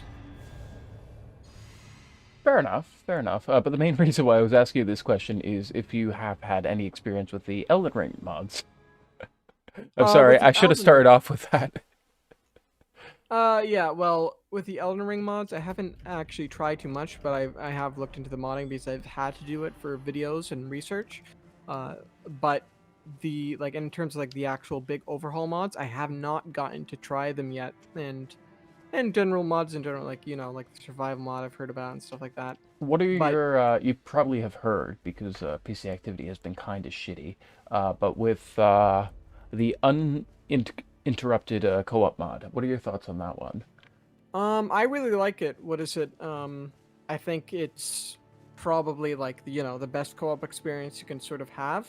It is limited purely to like basically invite. Like you have to set it up with your friend to do it. Yeah. You can't do it with random people. But it's also like an answer to kind of the things the game's lacking in terms of performance with easy anti-cheat in there, or just online crashes in general and disconnects and stuff like that. And also all the just random multiplayer barriers and it's just like seamless. That's what it is. And you can do PvP on there as well. Yeah, it just Wh- dismounts everyone. I'm just looking also for your sign. I'm sorry to interrupt. Oh right, I forgot to put it back down. But yeah, you can do PvP there as well, which is really cool because it allows me to basically experiment with people. Like, what if they patched this like moveset to be a bit more like this? All that sort of like PvP testing stuff. It's really useful for like. Without that, I don't think we'd really actually have anything to do that with. Um, since the game requires you to use easy anti-cheat while playing on their servers, or being connected by their servers, I should say. Yeah. But as in regards to its thing with the activity, I'm actually in good contact with the creator. I got to beta test it a bit, and he was also asking me about the concerns, like what is it that obviously it could hurt, and it certainly has hurt activity a bit. But my sort of philosophy on that is that since it's completely disconnected from the servers, and since it's like the amount it's done sort of for the modding scene and for what is it the potential co-op experience people can have, like I think it's sort of like an overwhelmingly good thing. And then also just sort of like you're right. I think being able to mod a game, as long as you're not hurting someone's online experience directly, I think it's fine. Because a lot of people would just not have a lot of people doing seamless probably would have not been doing the normal like co-op either, just because of the problems it has, right? So it's not entirely dragging players away. And I feel like even if it is, like the co-opers that are going to play that mod instead of like playing with the game like as it's designed, like I don't know if I exactly want to invade them if they're going to, like they didn't really want to play the game, especially in its current state in the first place, you know? So it's like I don't feel entitled to their time, especially when they really, really don't want to be like, you know, uh, dealing with PvP, especially in the state, right? But I do, at the same time, don't think co-opers, especially when they're playing the normal game, like as it's designed, as it's chosen by the developers, that they should be entitled to a PvP-less experience, you know? I think you bring up a fair point. At the end of the day, they did buy the game. They're entitled to do what they want with it, and if that limits Woo! their PvP in the process, so be it. Oh God, double bloodhound fang. Are they coordinating? I think so. Whoa, that hurt a lot. I will take that flask. Thank you very much.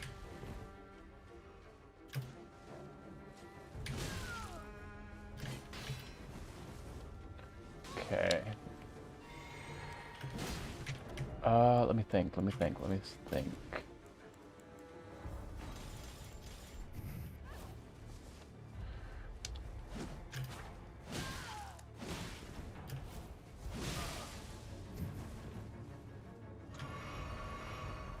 Yeah, I actually like what it represents in terms of PvP Mm-hmm.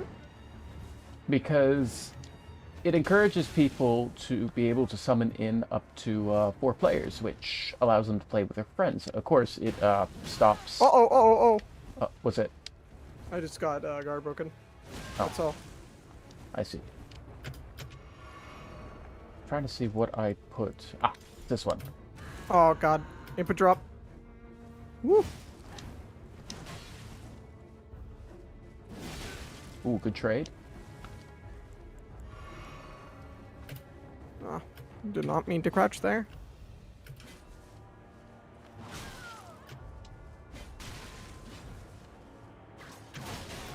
I win the trade. Ooh, do you have a set of the Briars on? That somehow interrupted my attack. Cool. Oh my god, I keep input dropping myself.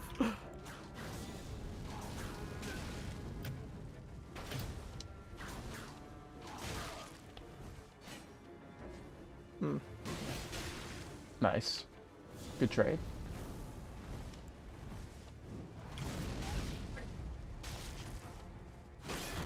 Shit.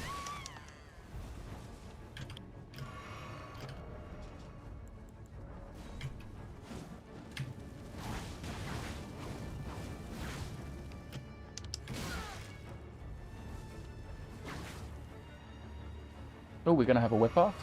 Ooh, this is gonna be hot.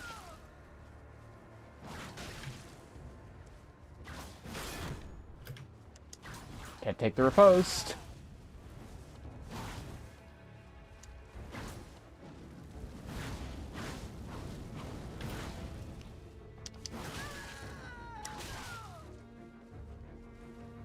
How you doing over there? Pretty fun.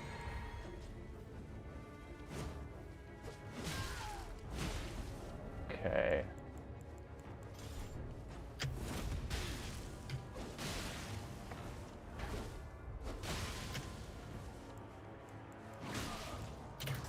Good shit, my dude.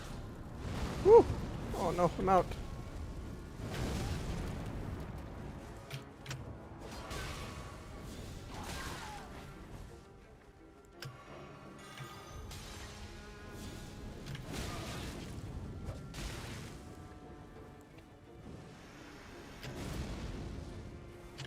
Ooh, good bait. Okay.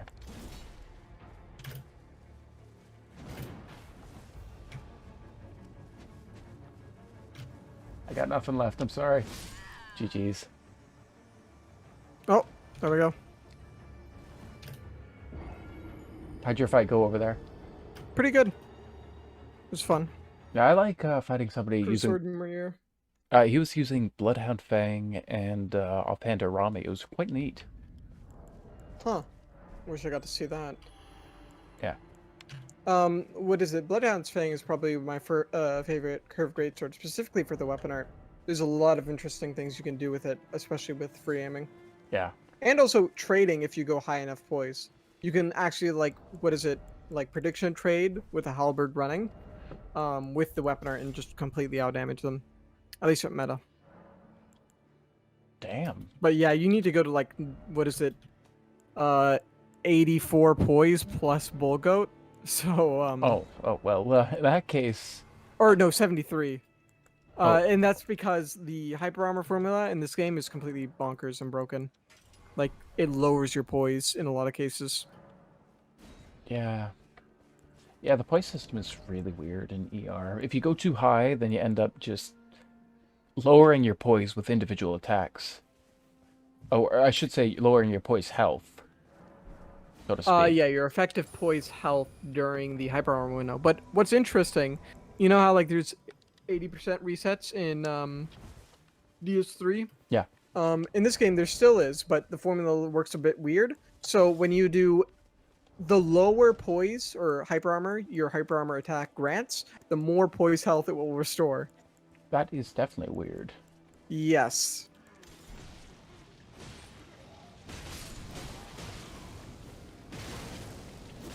Curse. Fuck.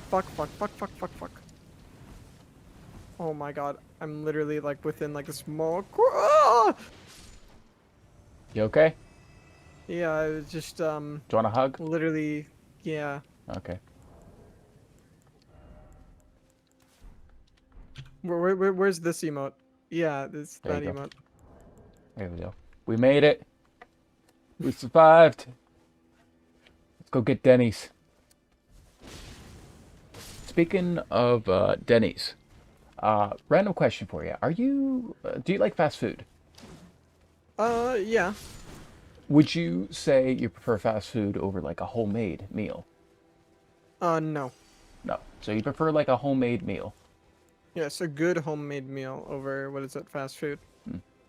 You see, I've been thinking to myself with Elden Ring kind of being, the game that it is, a lot of people end up getting like muled and just end up missing out on, trying different weapons. Oh shit. Karen? It is Karen.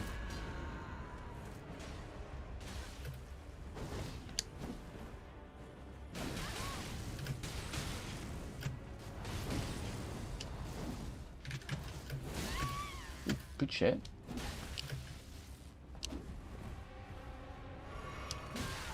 Yeah, I feel that the people that get muled end up just kind of missing out on a lot of other aspects of the game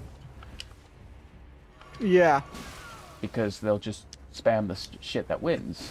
So the best way I can explain it is kind of like... Sorry, bud. Shit, the bleed out. I didn't see it. A lot of people will just end up... Oh, That's not welcome what in, I wanted. Pinko. A lot of people will end up getting muled, and they end up missing out on like the PvE experience. It's just like, okay, I'm gonna go. Yeah, I definitely got muled a bit early. What is it? Like I definitely tried my best to find like everything, but it turned out I missed quite a bit. Like I was like, what the fuck? What? Where do you even find this weapon? You know, and all this other stuff. So yeah, I definitely lost out a bit early just because I had to mule for various like channel related things and testing and all that. But like, what is it? Yeah, I made sure to have a pretty good solo PvE experience before I got muled. Yeah, that's good. But a lot of people will just be like, I don't have time to go through the game. I'm just gonna read the wikis, make sure that everybody, uh, just make sure that my experience is just there for the PvP. And I find that when they give me a second, bud, I need a mirror. I need to get a mirror in, please. You can kill streamer if you'd like, but I Hey, need to, Pinko. I need a mirror. Like if I don't get a mirror in, then we don't get another co-invader. If we don't get another co-invader, then it kind of defeats the purpose.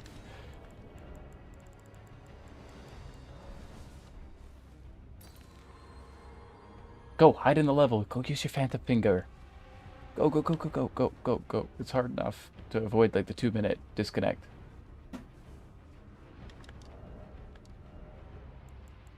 But yeah, even when people go get muled, they'll just go and play through the game with the muled shit, and they won't really need to summon. And I feel like that also defeats the purpose of, the co-op Yeah. system.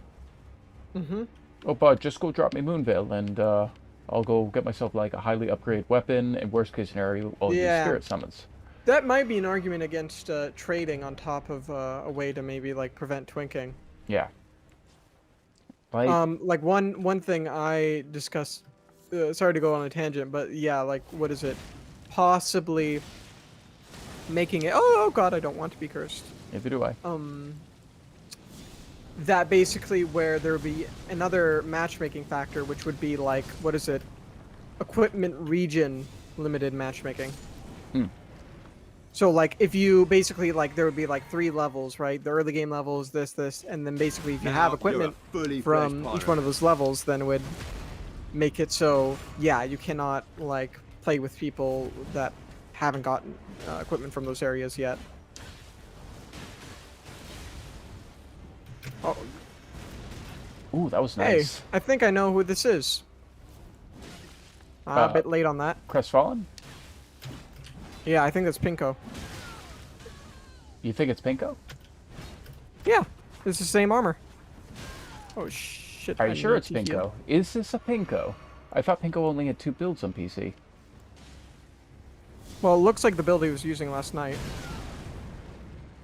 Pinko, Pinko, Pinko, dirty sniper you are. Nah. Nah, Pinko would never get backstabbed. That's not my Pinko. Oh,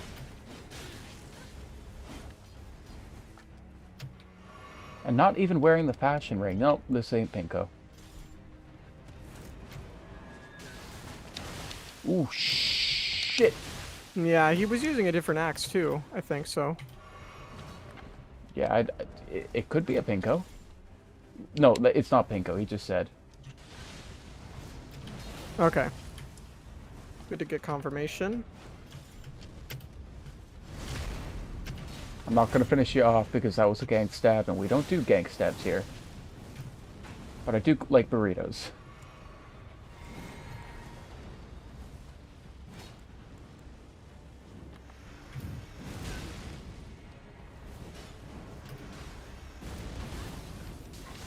Ooh, that was good Oh, spacing. what the heck? Why can I roll? Ah! Where is that ring? Ooh, that rolling. Alright. Oh shit. We got incoming. Oh my god, I'm almost asleep too. Sleep time. Okay. That's my last heal. Oh. Gonna be going sleep time soon. Oh no! I need coffee. Oh, there we go. Wait a sec. Oh shit. Okay, so we got a little bit of cover here with the Death Blight. I wonder. Yeah, you're right. Head northeast. Got an idea. Northeast, okay.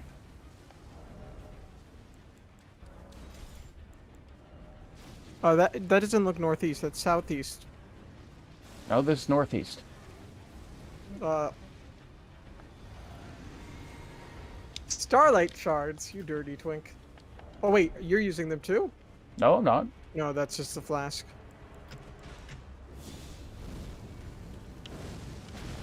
Okay, good. Keep heading north. Sorry, Okay. head southwest from here. It's true, I've never been backstabbed. Not in a million years. Okay, nearly there. Just gotta run a little bit while longer, okay? Mm-hmm.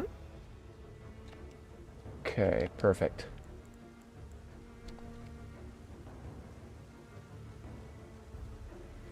Okay, head immediately to your left, up here. Okay.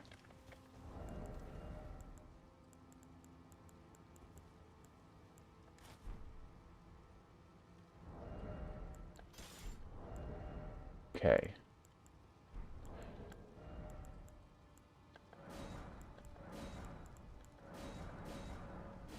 Okay, I'm dropping you some shit, okay? They're all yours to use. Okay. Oh shit, I can't drop them. Fuck. Okay, what can I drop?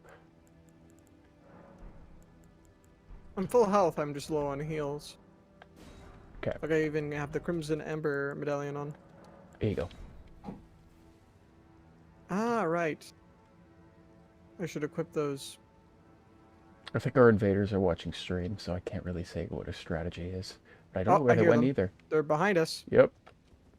Okay, just stay on this area here.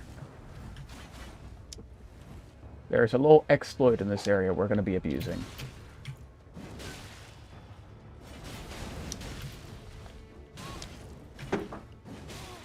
Okay, good. We got 2 of them.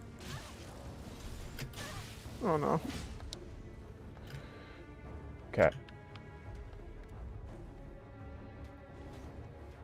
Now you're a fully fledged pyromancer. Good. Okay. Turn around this corner here. Mm-hmm. Okay, stay put.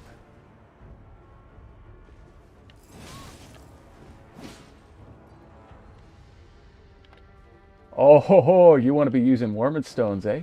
Thank you.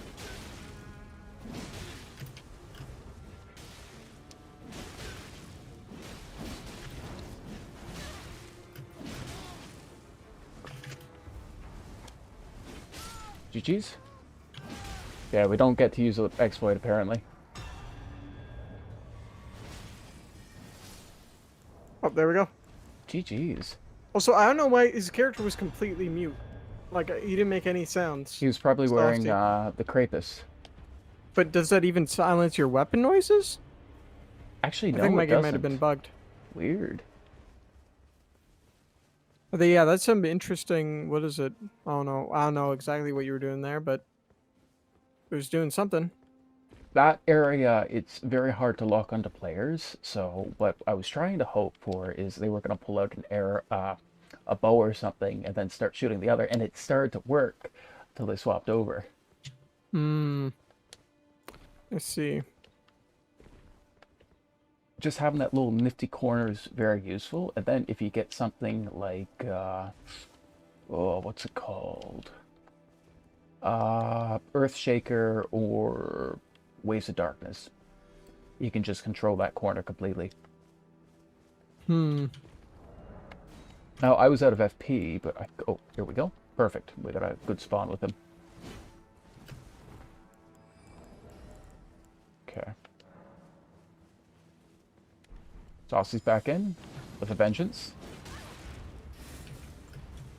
How you doing on healing? Not great. I have 2 heals left. I'm Yeah. letting it regen. Playing it safe.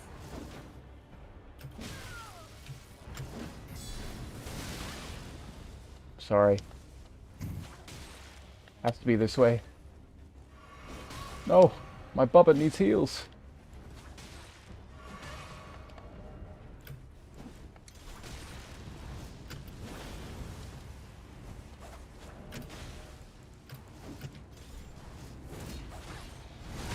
Oh, there we go. I'm sorry. We're getting stabbed. Oh, I know, I feel so dirty. sorry, Linus. Yeah. Now he won't give us any more tech tips. Yeah. I mean, my PC is pretty much good right now, so I think we'll be fine. What about yours? Oh, yeah, it's pretty good. Okay. He got a Uh, bad spawn. I can hear him down in the forest below, and he's coming up from the west, okay? So I'll pop over a warming stone here. We don't have to move too fast. If I can make one. Shit. No sanctuary stones. what if I, oh, you can't, oh, you need FP for bewitching branches. Do bewitching branch, enemies hit Attack invaders? No. Sag? Yeah. Okay, let's, We've had a few 2-minute disconnects, Yeah.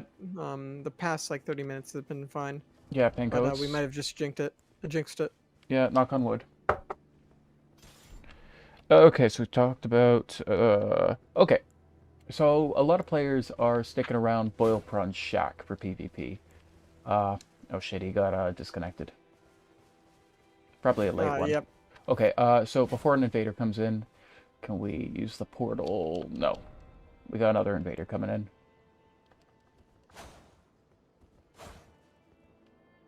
I mean, we could go challenge Wormface right now if you want. Yeah, maybe proceed. Okay, let's go. And from there, I'll grab you at that side of Grace, and then we'll warp over. Okay? So what do you want me to do? So after when we're done with Wormface, I'll grab you at the previous side of Grace that we were just sitting by. And then if it's just both of us in, we can use that teleport. Yeah, you can use that. You can use portals if you got co-opers in. Last time I checked, like that's how you access Radon fight. Everybody summons on the beach. But then if there's an invader in, you can't use it.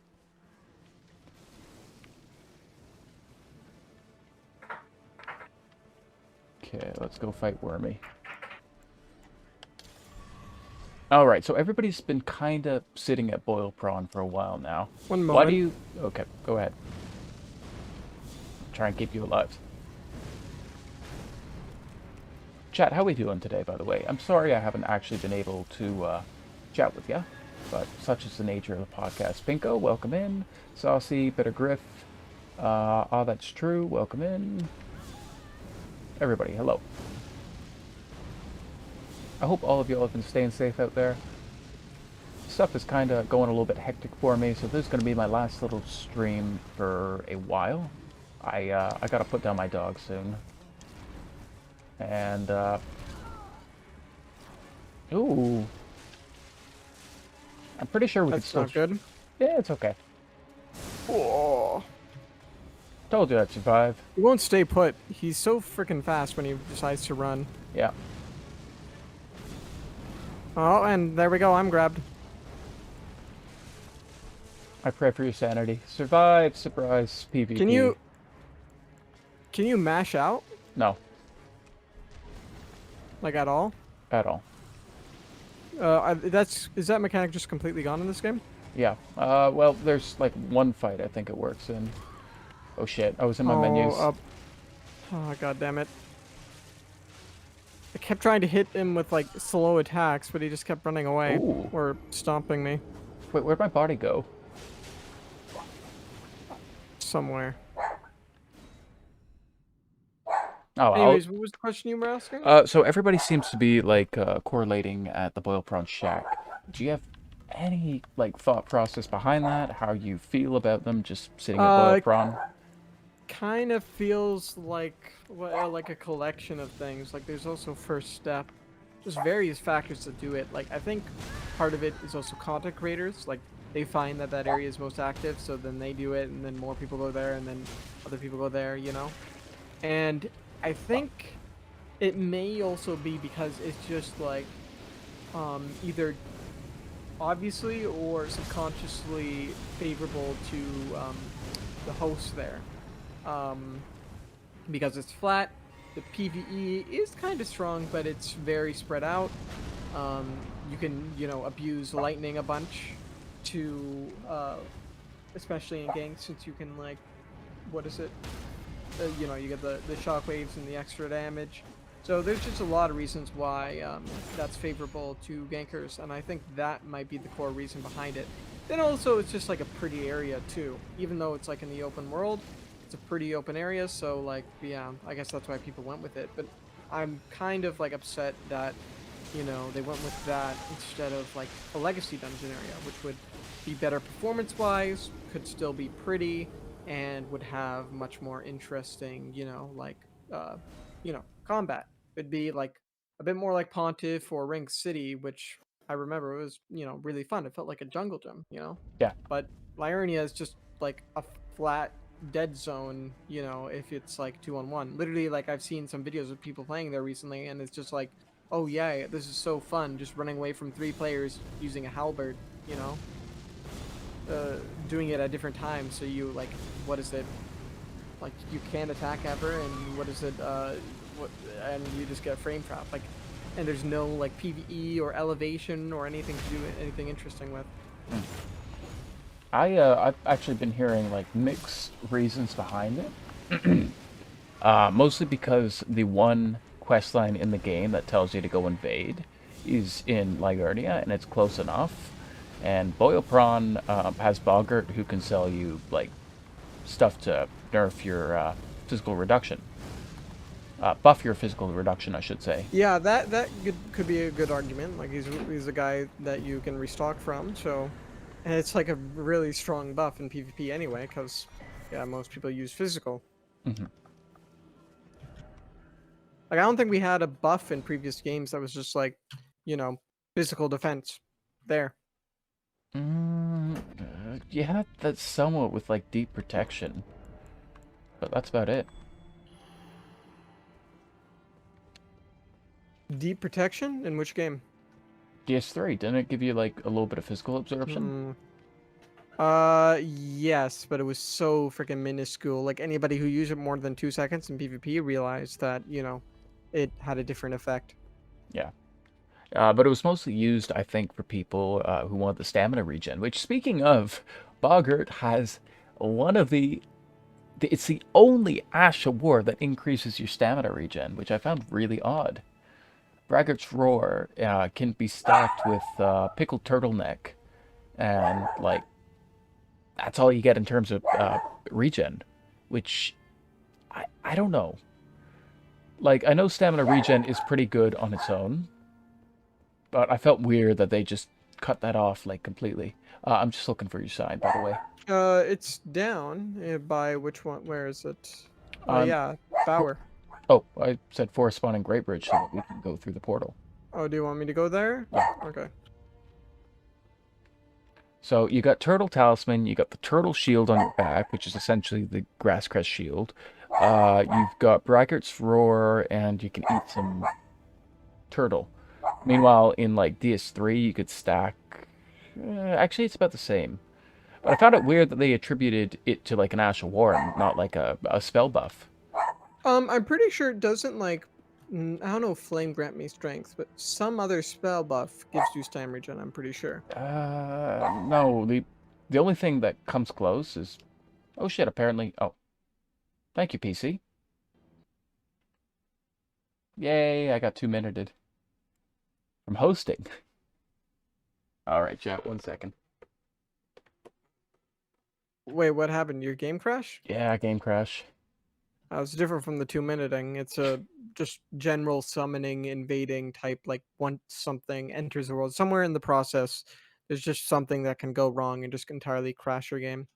Yeah, and then when I get something like this, what I gotta do is I gotta load into a different character, hope it loads in fully, quit out as soon as possible, and then go back to that character. That's the only real fix that I see. What do you mean fix? Like it repeats? Yeah, yeah, it does. Oh, This is a brand never new done that for PC. me. Okay, so we spoke about Boil Prawn. How do you feel about the diversity in Ashes of War? Do you think a couple of them are just better than others? Yes. Well, like I feel like a lot of it is just due to, well, yeah, some being very, very strong, doing stupid amount of damage, um, either due to an oversight or just over tuning and then under tuning on others, and just like yeah, like certain design limitation on certain on ones that just make them sort of not really viable.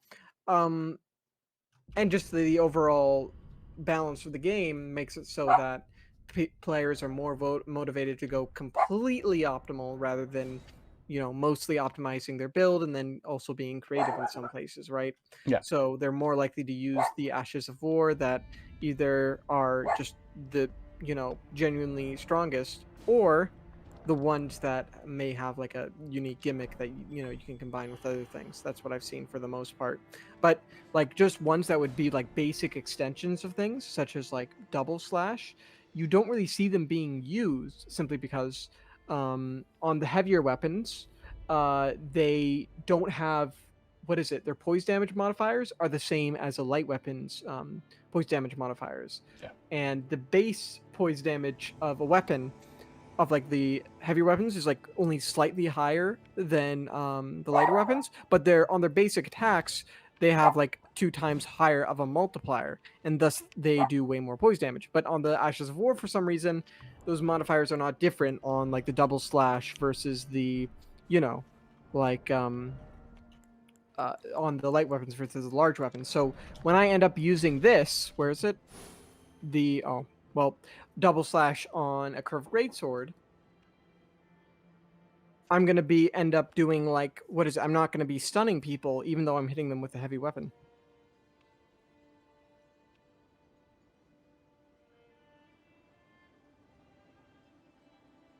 Sorry, I'm just seeing what's going on here. Ah, that's why Linus got in. Shit. Thank you, Linus.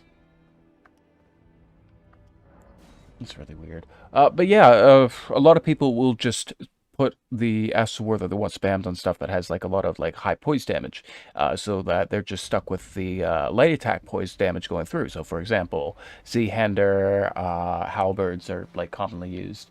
I moved over to where the portal spits out.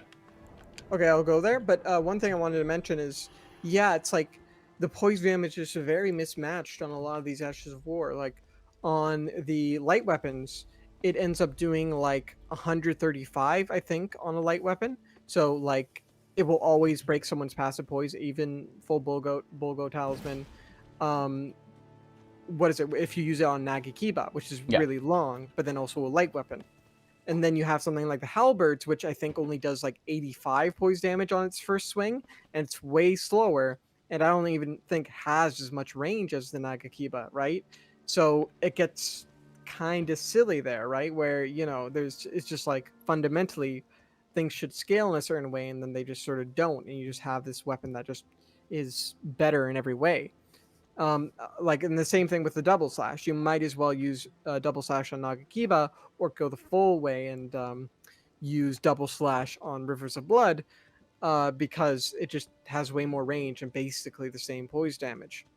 And you've got two different types of damage going through on that. So, and you also got the bleed, which is powered. So yeah, Oh, it by the way, seems the I looked at the damage modifiers on what is it?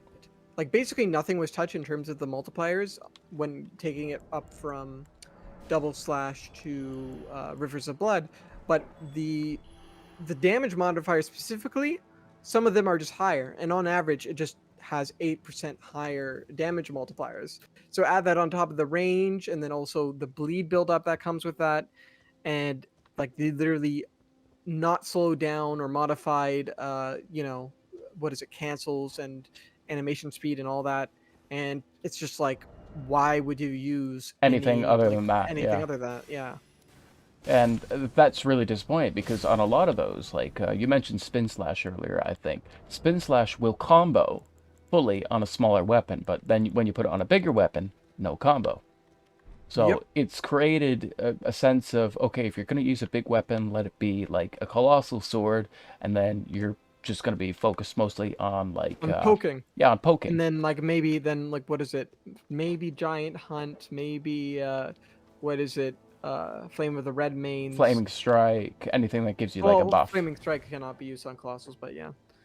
Oh, oh shit, I That's the forgot same that. thing on, but that also applies to like halberds and stuff too. You would use that over something like Spin Slash simply because of, and it's really sad because like, oh wait, right, I gotta put my sign down now. It's really sad because like the spinning slash on, let's say, curved greatsword, which is shared with greatsword, Hmm. it's basically the same as the one in DS3, right? Yeah. But except it has one advantage. It has much better tracking. Like one thing that was a shortcoming of the curved greatsword spin slash in DS3 is that you just could not turn around. Someone would roll behind you, and then suddenly, like it didn't matter. But now this has that. It does have like the slower follow up, right? There's a little wait there, but still, it would be nice to. It would still been like pretty decent to use with if you could have had that poise damage. Always stun somebody. Now in these fights, I've been able to use it like that since most people were rocking just some nice fashion, Hmm. right? We're not going really high on poise, but then when you get into competitive things, it's just like people can walk through it or even mash through it with like dual straight swords, and yeah, it's not worth it. So, in the process of buffing one thing, they completely and utterly just nerfed to high ground everything else. So, even though Elden Ring does showcase a lot of stuff that you can do in build diversity, if you don't follow the trends of, say, those types of Ashes of War on smaller shit, you're kinda just nerfing yourself for no reason. Is that essentially what you're saying? Kind of, yeah, yeah. You're what is it? And you'll just have some pretty unintuitive, what is it? Like limitations, right? Like why is this not poise breaking them, but this other thing is? Like if what is it? After this, what is it? I can take a look into my menu and like tell you a bit more about some other Ashes of War that are kind of like, just there's something holding them back.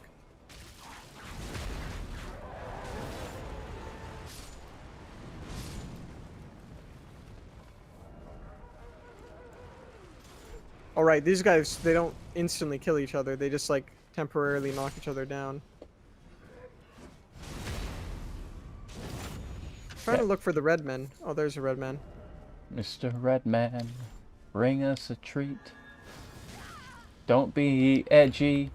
Look at my feet. Jumping attack spam on Uggs is the way.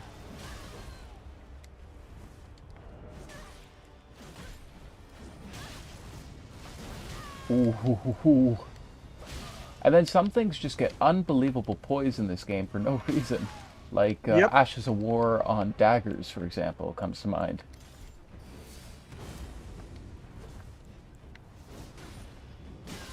Ooh, very nice. Uh-oh, Moonveil Gaming.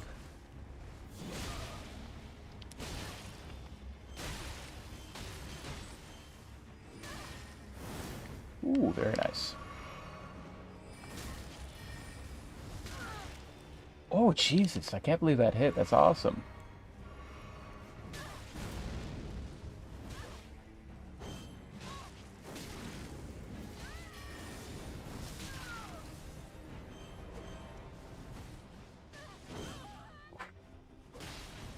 One thing I do like is the hitboxes seem like very reasonable 9% of the time. Amir, come over to my shed. Yeah, I think it's just the aim punch and then a couple like specific cases that are making the hitboxes seem a bit unfair sometimes. But other than that, I'm kind of fine with the smaller hitboxes.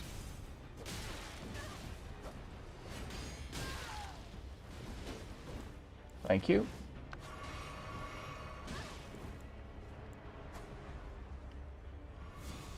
Okay.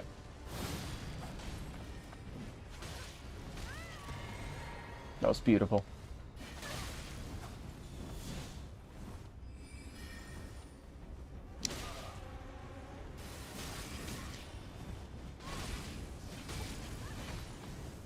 Very nice.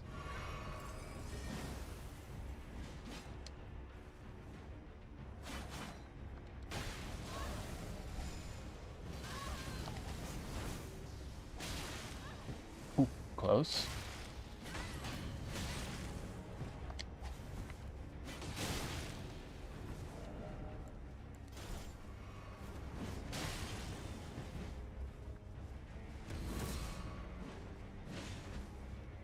Ooh, very nice. Okay.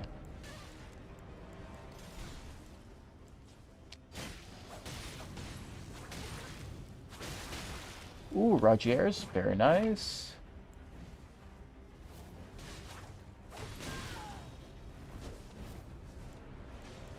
Got nothing left. Got nothing left. This is the end for Dash.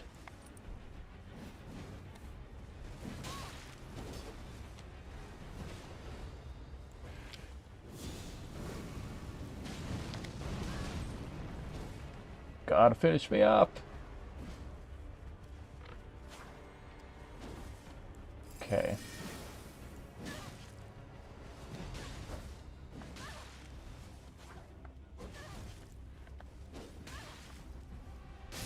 Shit, I was trying to go for a lazy ollie.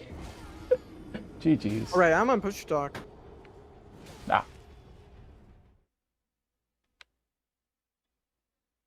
So, do you think the limitations on a couple of those Ashes of War are problematic? Which ones? Yeah, they are. And a lot of them don't even seem to be necessarily intended to sort of behave that way. Um, like another example would be wild strikes on heavier weapons. Why do like some of the initial swings, have that like low poise damage yet all that damage output, and then also have that just sort of high base poise? Like why should someone be passive poising that, especially with all the wind up? It can already sort of be hit in between, and it's very limited by a lot of things. Like why? And then there are other things like Lion's Claw. Um, what is it? It has a kickbox, sort of like the Artorias flip in DS3, but at the same time, it also has that, you know, it also looks like it's literally slashing the thing when you do the first front flip. So why don't it doesn't have a hitbox there? So like a lot of things that can make these Ashes of War, even remotely, fun to use. Like if you use them creatively, and they don't need to be meta. They're just there's some limitations there for no apparent reason. Yeah, it feels almost like even in the cases of sometimes when you get the Ashes of War, a lot of them seem definitely underpowered. Like, let's say, for example, oh, I don't know. Ooh, got some nice garb. Nice. I think I'll actually rock this for a bit. Let's say, for example, Quick Step in comparison to Bloodhound Step.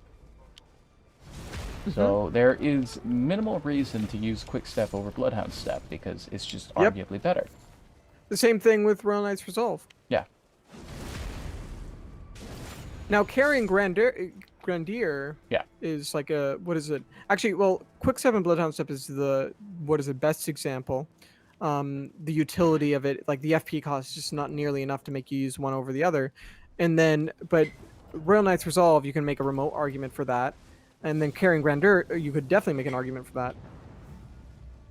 Because, like, especially in PvP, where, the third stage is, like, very, very unlikely to hit.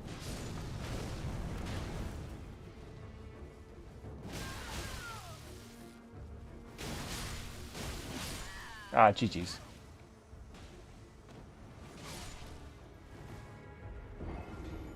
Oh, you're dead. Yeah. Oh my god, I can't leave Saucy alone for a second. Is that what you're calling me, Saucy? No. It was Saucy. Who killed you? Oh. Oh.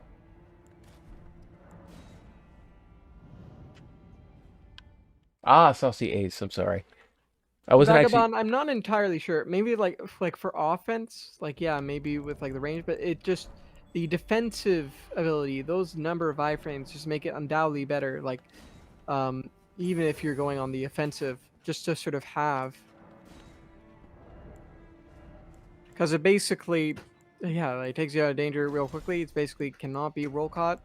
Well, everybody knows what's wrong with VHS. Yeah. And also, the only thing I that's mean, it's really... more comfortable to use probably for offense. Just in general, it's more fun to use because, like, yeah, better Bloodhounds. range, you can't see it, and if you're quick in your menus, you can swap around your loadout really quickly. Yeah, I think what is it? Quickstep is definitely more fun to use because it has those limitations on it. There's a lot of things that are just when they get too powerful in these games, it's just not fun to use anymore. Yeah, and I think that's also caused a lot of people to be burnt out, because if everything's...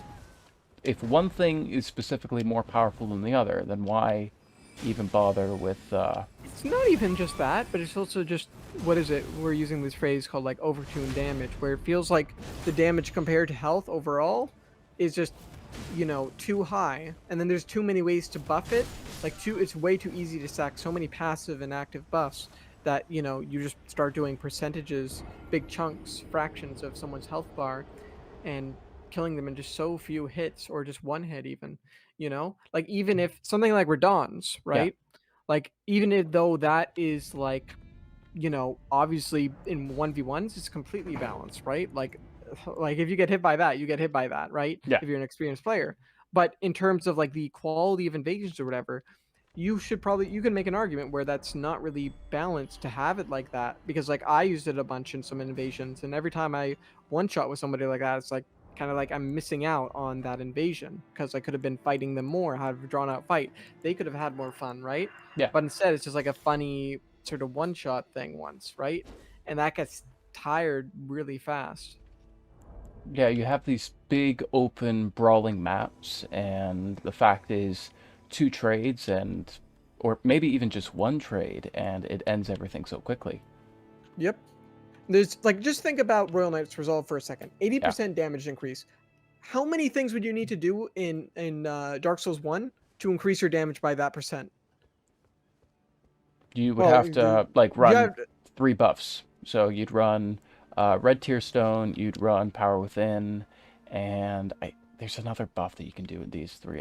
It escapes my mind right now. Oh, I was talking about DS1, but DS3 is a Oh, better example. yeah, in DS. DS1, you Redstone, Tearstone ring, but yeah, even then you'd still have to go to like near death, right? Yeah. But to even get like a fraction of that in like DS3, you either have to be running like the best glass cannon ever, looking at you, Yeet Tomato, or just have this hodgepodge of stats that just don't make any sense. Like Ouroboros Dex Glass Cannon, for example. Yep. That in DS3 wins like 2L1s, you're done.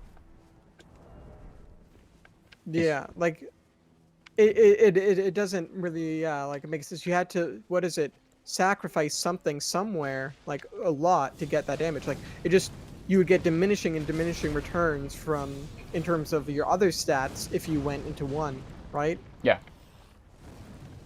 But here it's just like literally you can go to the moon so easily without even sacrificing too much. Surprised I actually survived that.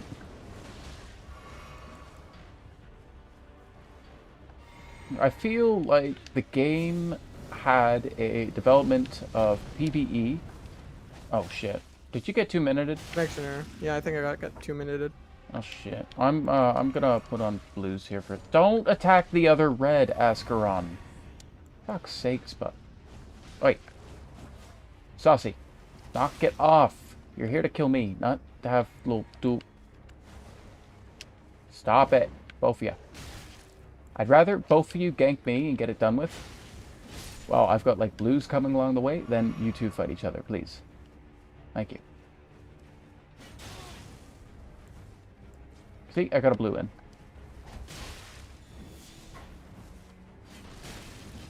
Yeah, blues literally is like, what is it? Probably the best designed multiplayer thing in the game right now Yeah.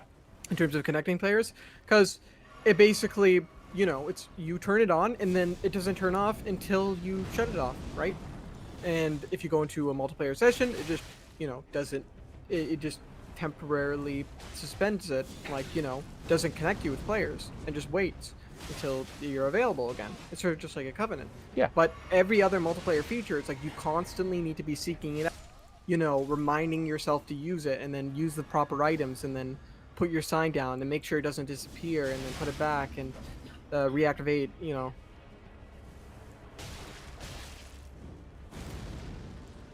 Yeah, and then if you are trying to like do a Taunter's Tongue run without having, you know, people coming in, you end up with another problem. So you end up with 2 blues and no chance for the red to come in. A second red to come in, I should say. How many fucking Nagakibas do you have, Saucy? GG's. You said something like 8. What is it? I remember doing something like that with a bunch of Nagahibas, yeah. It definitely has like the most sort of viable, what is it, Asha War swaps. It kind of doesn't make sense, honestly. Like, I know, what is it, like, it's definitely not the worst thing in the game right now, but like, just Nagakiba, like, having, it's sort of like Unpath Karthus. Like, not in terms of strength, but like range versus, you know, like all the other katanas, they don't have enough more AR to really make up for the range. Yeah, and there's only one other one that you can put a Ashura on, and that's Uchi, and Uchi, it's okay, but in comparison to like the dex scaling, you just are arguably better on Nakakiba. Sorry, did I get the name right? No, Nakakiba is Yeah, that, yeah, I the did. long one. Okay. Okay. I'm trying to remember what the spear's called. Nagis. Nagi and Nakakiba. Okay. Cross Nagi Yeah. Nada. Yeah. So the Nagakiba, just like even on Elemental, if you're just going for low stats, it's still easier to build around the Nagakiba. So it kind of completely cuts out the Uchi. There's no reason to use Uchi over Nagakiba on like any build. That comes up like my next point. Do you think they kind of went like overboard in terms of stat boosting gear? Or do you feel comfortable with the stat boosting gear that you can use? I'm fine with the stat boosting gear. It's just what is it? They should have tuned it down more for PvP, like the modifiers, like they did with a lot of the other elements. But just to a sufficient degree, right? Because it's like you this is all cool for like stacking and then getting a million damage on PvE or being rewarded for that, having a clear damage reward. But when you take it into PvP, it starts getting, just ridiculous with the multiplicative stacks. Yeah. So like just having it like you did in DS3 with like what is it? The buffs that basically carried over like what did you call it in DS3? Like Sacred Order or something like that? Uh, yeah, you had Sacred Order, you had Secret Order. No, Secret Order was just like what they called the NPC buff. yeah, I'm pretty sure it went by Sacred Oath. Sacred Oath. Not Sacred Se Oath, yeah. Yeah, Sacred Oath. And then you have what is it in ER, and it's basically the same, but it also like instead of having it has like what is it 7.5% AR increase or defense increase. hmm So it's basically actually a bit better than DS3, but still it's not excessive, right? yeah, You can't just put that on and suddenly you're yeah like and then but then you just have something like what is it Lord's Blood Exaltation and the White Mask, and suddenly you're getting 20% times 10% more damage, right? yeah. So it's like I think you and it's forgot to not put your tuned down for sign down. PvP at all. No, it is. It It's is? it should be like if you go across the bridge. I am across the bridge. Where is it? Here, I'll put it more in the center. Now I kind of want to see where you hit it. Oh, there it is. Uh, I see it. I see it. I'm gonna grab it it's and gone. yeah. Sorry. I was looking to Yeah, where Golden like Vow. yeah, Golden Vow. And you could put Golden Vow on essentially everything. So you always have a version of it. You don't even like need used to be, linked to just a faith build, but now faith builds, it's just like the pinnacle for dealing with uh overall just PvE. yeah, PvE. It's like every build can be running it, so why run anything different? And that brings up my next point. It feels almost like ER in its quest to build the perfect PvE forgot to also count in the PvP. It feels like there were two different teams working on it, one for PvE and one for PvP, and they never No, thought, I think it's just the same people. What is it? The people that work on PvP also work on PvP, and then just some are better at it than others. And it's just the people that are best at doing it were either likely occupied with something else, right? yeah, And then just when they got close to release, they were like, okay, we actually got to figure out things with PvP now. Oh, but we don't have this done, and they were just rushed near the end, right? That's yeah, what it feels like with Boys. The voice that was shown in the trailer, but was hidden in the network test. And the poise values for what is it, Great Spear versus Great Sword, were completely different than they are now, as well as some other things. So yeah, they definitely what is it, were like PvP was like last second. yeah. And don't get me wrong, they definitely had a better chance to take a look at, the game breaking stuff. Like in the network test, they still had like Estes cancel. Sorry, a tier cancel, I should say. And they were able to properly address it from then on out. And, I was actually like really happy because, like, hey, this is number one. And even though this game is like a lot faster, I feel glad that they removed that. Mm-hmm. But then it's almost like they over adjusted a lot of stuff that they shouldn't have touched, but they forgot, just how much damage a player can do So, like, if I'm fighting a Yeah. Moonveil and I'm not using uh, Barrier of Gold at, like, meta level, I both of us are gonna, like, die in, like, 2 trades. Doesn't Yeah. matter what your vigor is. Like, I remember, Or Carrion Slicer. yeah, Carrion Slicer, I can get up to like 550 damage, and even when someone puts on a buff, it's like still gonna hit them in at like as little as 5 hits, yeah, right? And it just like why does something that has great sword range and has dagger speed, subsequent swings and dagger recovery and dagger speed on the crouching, and also dagger speed on the running. The dagger has that speed during the running attack. So, like, it has all that stuff, and then you can also take it up to colossal damage. It just does not make sense. yeah. The only thing limited is the poise damage, but even then, that's not enough to stop it from being like super viable.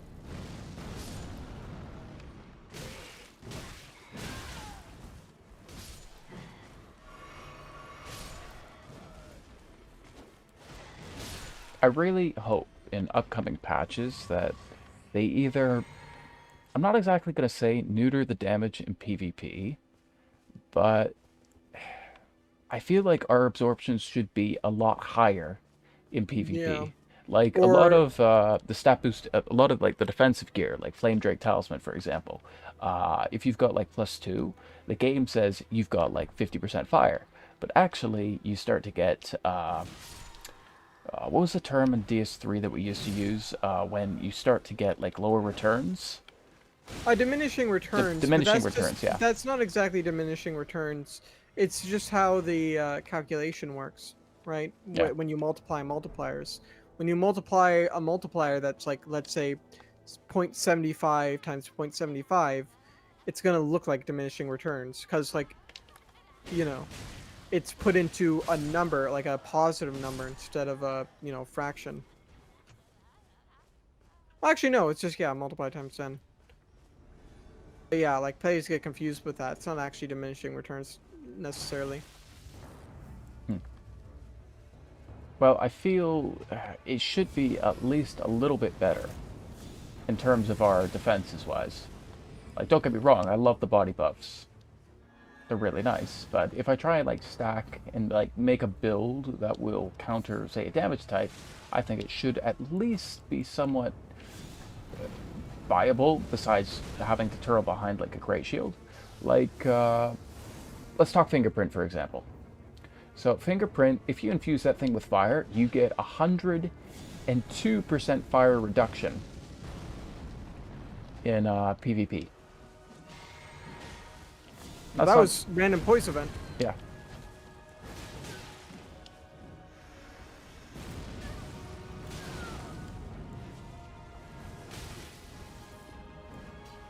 Well, that's the boss. Yep. Those ain't my fireballs.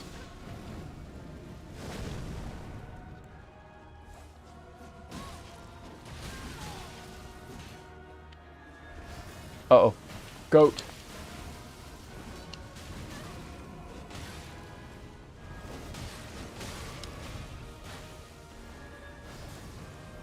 Bruh, we gotta get away from the goats, man.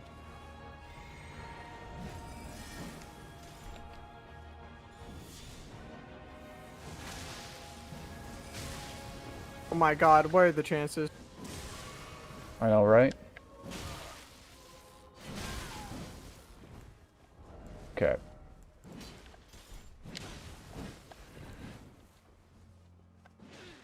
Okay, I'm coming down. Don't like that corner. Get you out of there.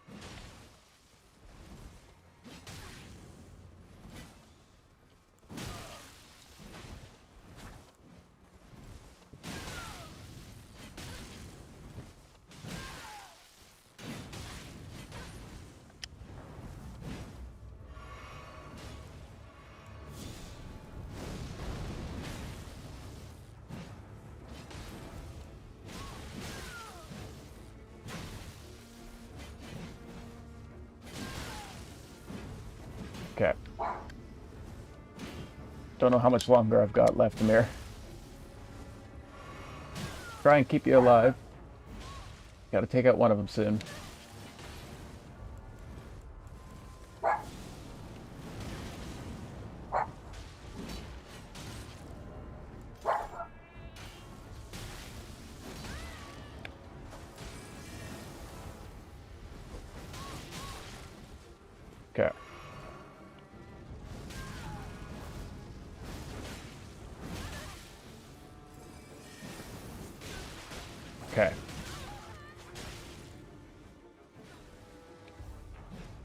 Shit, we got one little nana still left. Okay, coming.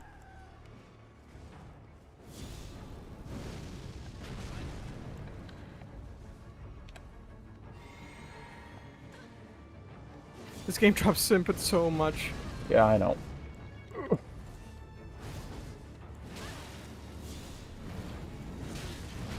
Oh my god, that was dirty.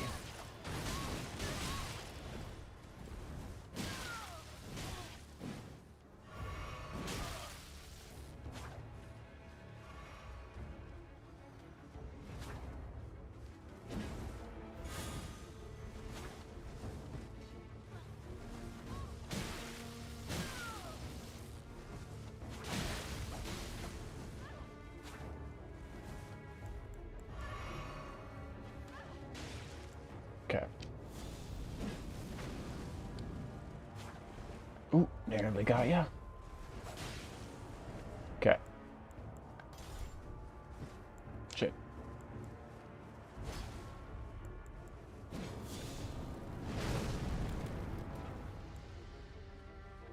Okay, gonna have to try spear.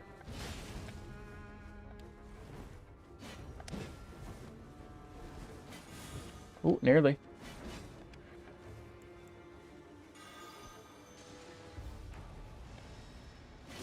Ah, just out of range.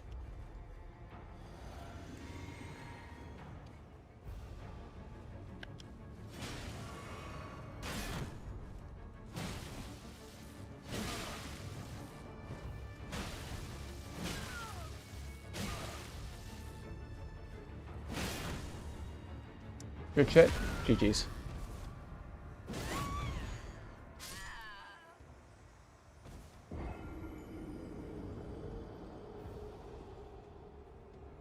I really need to come up with a setup that will definitely survive longer on this build. I was hoping with this pseudo-totter tongue setup that I could find something, but none of the incantations really fit the build. Well, the fireballs were doing pretty decently. Yeah, they were, but then when somebody's like locked onto you, they're not gonna like roll in. You can't really pseudo it just like you do in DS3. I don't know. Some of like the spells in this game feel just bloody perfect, but other things it just feels like they could have done more. Like I play around with death spells at level 39, and a lot of the damage just doesn't seem right in comparison to other stuff that you could do. Like I would need 40 int and 22 faith in order to use all the death spells. So you think, you know, they do decent damage, but they really don't, and only one of them gets innate frost. Yeah. A lot of like the Ash of Wars, they kind of dropped the ball on a lot of incantations specifically, and that's also why they added like a hyper armor to a bunch that obviously deserved it in the update and sped them up a bit. But I don't think it's necessarily enough for a lot of them. Like, and obviously not all of them need to be good. Some of them can just be like gimmick ones that you use and then once in a lifetime you hit with them and it's pretty cool. But a lot of them that are even like that, like, don't even do that much relative to what everything else. Like, look at what's his name's glaive, right? Yeah. Like that big lightning coordinated Lannisix attack. Grave, yeah. And then, you know, it just does no damage basically. What is that? What do you mean, Like- what is that? Like, it just does no damage for what it is compared to like all the like solid Ashes of War and spells you have in the game. Like, oh, another good example. Galval of Haima. Like, Yeah. all the work you gotta do to hit someone with that. Maybe like a prediction trait, a pretty solid hard read. It has like a base value of like 250, but Karen Slicer has a multiplier of 180. Yeah. And that's like a million times easier to hit. Same thing with like Glintstone Pebble versus Comet. It's like, why are they so close together? And this even extends to weapon classes, right? Like, you can get on a Warped Axe like 700 AR on a strength build, but then with like Godfrey's Axe you can get like only 740 AR. Yeah. So it's like super disproportionate, right?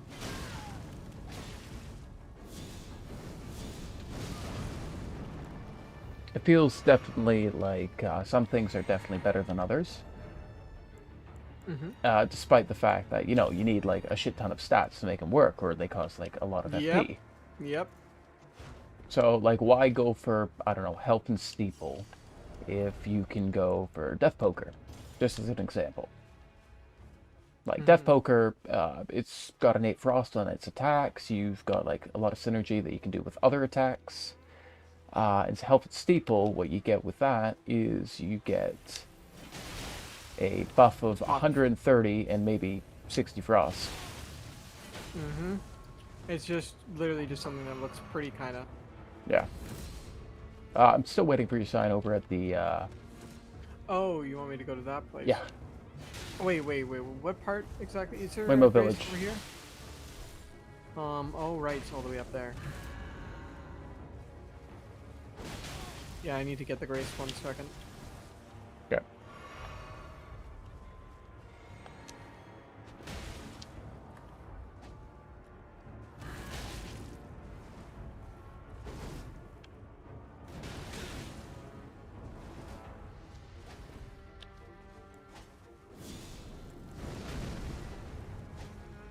Or what is it? Like, look at the FP cost of the aspects of the Crucible, you know? Yeah. Like, why do they're just sort of basic moves that don't do, too ridiculous damage. Why do they, cost that much FP when there's like other moves, like just the efficiency of certain spells is just way better. So both in PvE and PvP, like you basically only want to use those efficient spells. Yeah, it feels disproportionate, I think is the right word. Yeah, disproportionate, you know. And what? There's another good word for that. Sort of like a misalignment of facts. I don't know what the exact word is. It.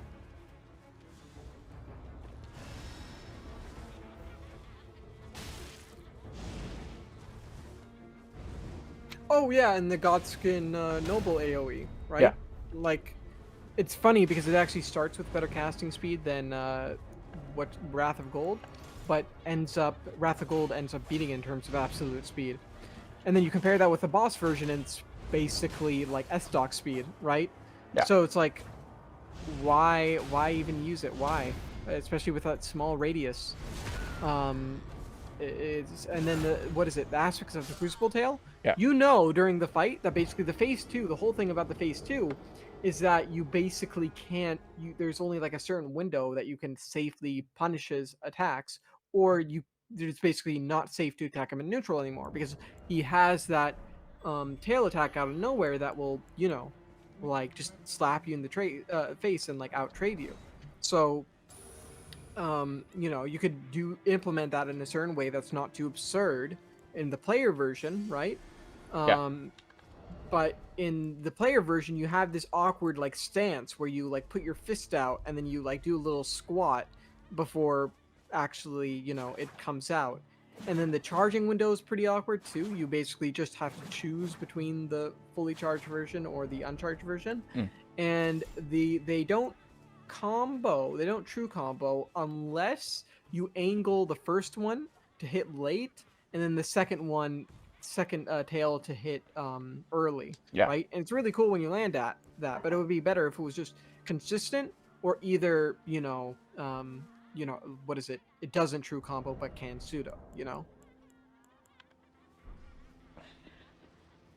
and the boss version, I'm pretty sure almost consistently combos, right? Especially when I get hit by it point blank. Yeah. The only way that you're not going to get comboed by the first attack is if you block the first attack and then you can roll the second. Oh, by the way, do you want to know something? Sure. So they said in several changes in the 1.03 or was it 1.04, that they made the movement distance or travel distance on a lot of attacks better. So the Troll's Roar, the Flaming Strike follow-up, whatchamacallit, the uncharged version of Aspect of the Crucible Horns, and I think a couple others. But you want to know a fact? What's up? None of those changes actually work. because they used a debug event that isn't enabled in the release game. So only in their debug versions of the game or a modded version of the game can use it. Be careful, this guy's got very little HP. He's got, like, maybe... Yeah. Just a little FYI. He's a wee bit squishy. I've got some +1 weapons I'm gonna swap to.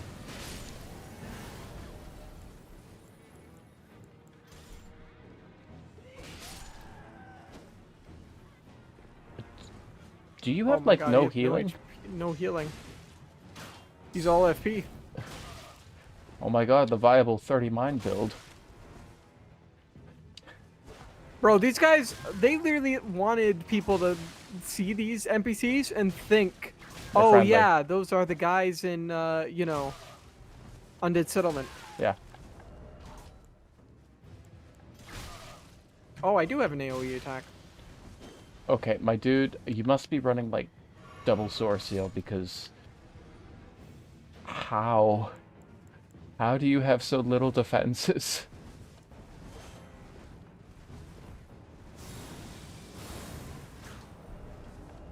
I'm trying my best here, but...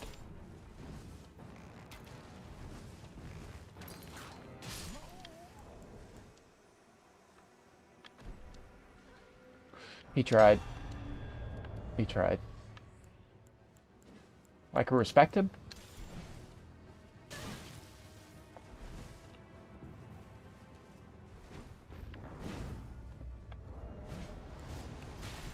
I think we essentially covered all the main talking points.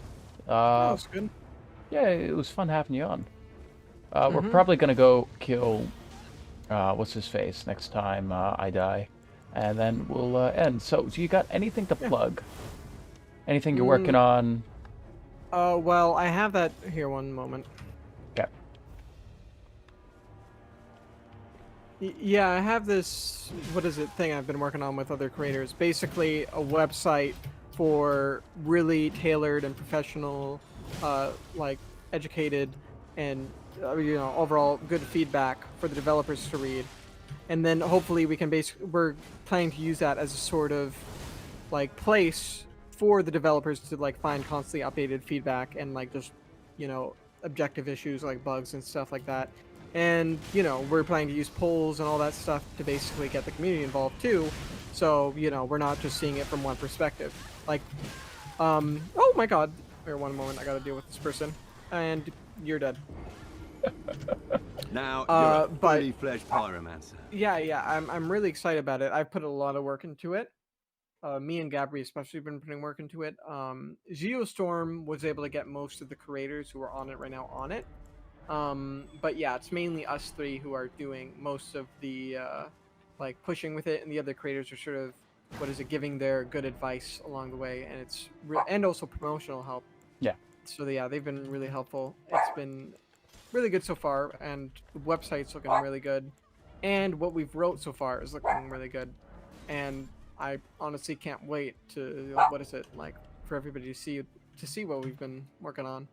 But for what people can do for it now, we've actually released one of the forums that we're gonna be using, and it's the most sort of general one, just like asking people's general satisfaction with the game. What they think of the current, like, is the game unbalanced or very balanced or whatever, and then they skip sliding scale. Then also, is it accessible? Would you play more if it was better? And then there's like an essay response and stuff like that. It's just like 10 questions. But I think it's overall good, just so we can, for a fact, say that, hey, look, people are unsatisfied with the current state of the game, and based on this fact, like if they have 100+ hours, especially, they think it's unbalanced. But even then, just overall, people have been saying it's overall unbalanced as we predicted, but it's just good to have those sort of facts there. And then on top of that, we'll have more forms in the future that will have like more precise things, like, do you think this in particular needs to be addressed? Would you like to see a multiplayer change, like maybe like more incentives or covenants back, stuff like that? But for now, that's just the form that we have. But yeah, you can find that. What is it?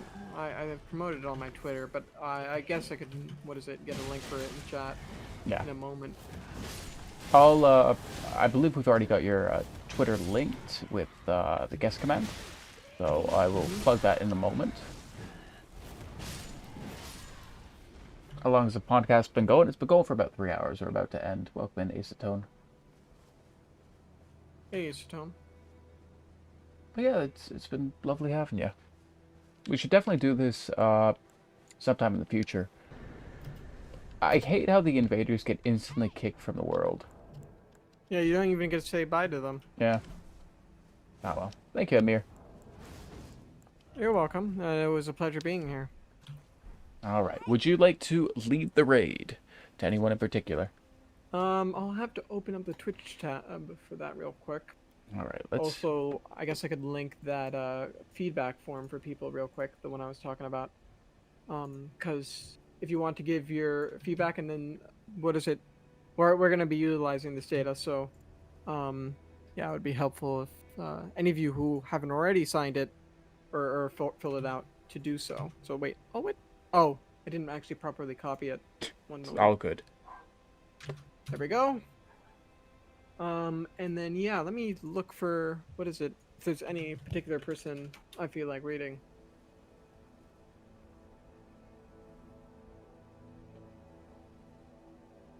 There's a guy called the Dashing Saint playing right now. I think, what is it? You know, it'd be pretty cool if we rated him. But no. Nah, he sounds like a fucking hoser. Yeah, what is it? I don't know. What is it? There's Lapis Viper that's playing. I haven't tuned into too many of their streams and Eldering so far. Lapis is pretty fun but to watch. Do you want to go raid him? yeah, All right. that'd be excellent. All right. Well, cheers, nerds, and as always, you can hit me up on Right. Twitter. See you, Softy. And once again, this is Amir. Thank you for Yep. joining me, Amir. Thank you for your time. You're welcome. And yeah, I look forward to chatting with you soon. So here's his Twitch. You can find him pretty irregularly on his Twitch, but you'll mostly find him on his YouTube, which I believe we got plugged as guest. Yeah, there it is. Anyway, let's go give a lovely raid to Mr. Lapis Viper. Thank you again for joining us, chat. Thank you for all the raids. And yeah. And thank you, Dashing. Oh, it's my pleasure to have you. All right. See you guys later. All right. Going over in a few seconds. Oh, I forgot to ask. Do you have any questions for me, Amir? I don't know. Well, I would Well, ask you when shit, you're gonna shit, get back, but shit. yeah, we don't know. Okay, raid has been canceled. Oh, God damn it.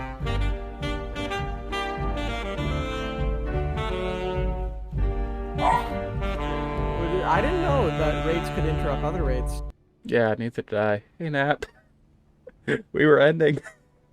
Hello, everybody. Now you're a fully fledged pyromancer. Well, I guess. I guess we gotta continue for a little bit, Now eh? you're a fully fledged pyromancer. I guess for one little session. All right. All right. What do you want to do? Now you're a Then, fully what is fledged it, Lapis? We get pyromancer. another. What is raid? Well, we could just proceed to the capital, couldn't we? I got capital cleared on this character. Do you want to do a Millennia attempt? I wouldn't mind that actually. Okay, I got my What is it? Millennia I left. probably will die because it's only level 70, but I do have it unlocked. Yeah, I apologize, Nap. This is my last stream for a little while. I gotta Now put you're down a my fully pooch. fledged pyromancer. Are map fragments dishonest? Yes, they are. You should be able to know where you're going without them, Nap. I appreciate the raid, but again, so I had Amir on for the podcast, and I guess we're just gonna do a little Millennia attempt at. So are you gonna like summon me and then I'm gonna have to solar? No, Or no, just, I'll help you. I'll help you. But remember, Okay, thank God. yeah, map fragments are very dishonest. For those of you who came Okay, in, so I just yeah, by the gate. yeah, put it by the gate. I'll grab you. For those of you who came in, hi, I'm Dash, Crazy Canuck, lover of Soulsborne, drinking a coffee. We're doing Red Man Cafe today. Our guest today was Amir. We were just about to end and go into Lapis Viper, but you guys came over, so we might as well make utter asses of ourselves with an Millennia attempt. Alrighty.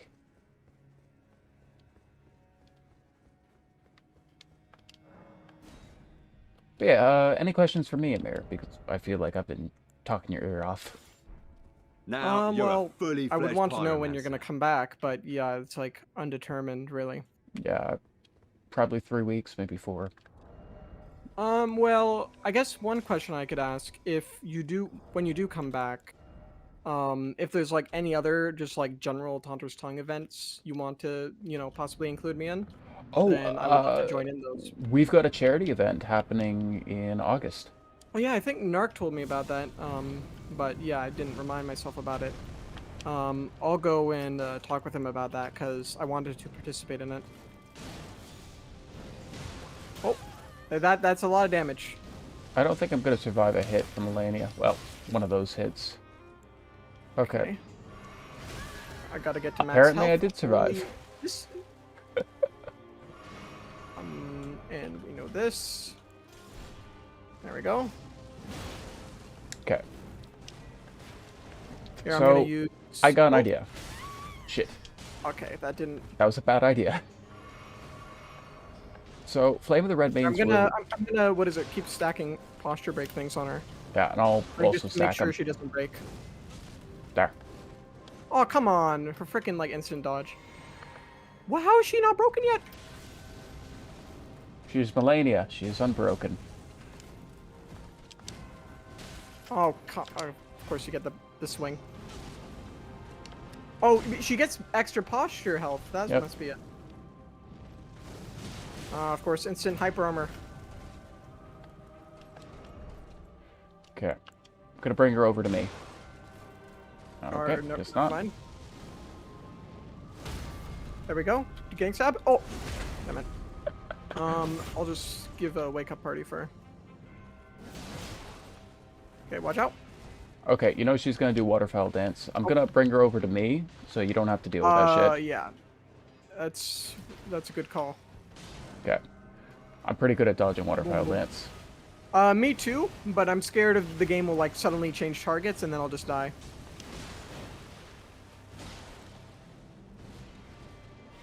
Okay. I'll go for another Black Knife. Sweet. Oh, she dodged come it. on.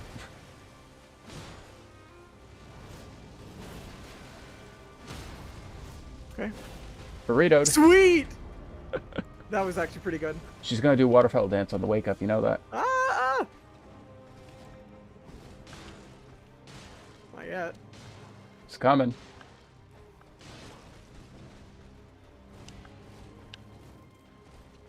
You know it's coming, Amir. Yep. Told ya.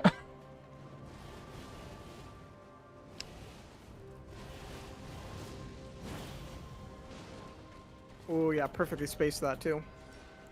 Yeah, she had a good life. Nah. I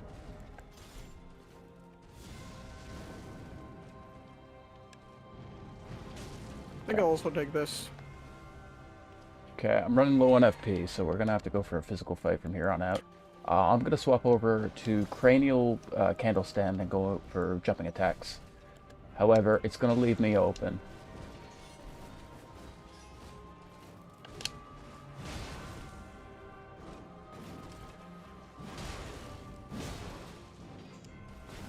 Oh my! Frick. Well, good call on my end with that. Oh, I'm gonna have to rely entirely on regen now. I mean, if you want to try and drop some Sanctuary Stones in the boss room somewhere, I can craft some, Well, actually, we can't do any crafting. Shit. I have some. Okay, but we're in the middle of combat. We can't. No, this.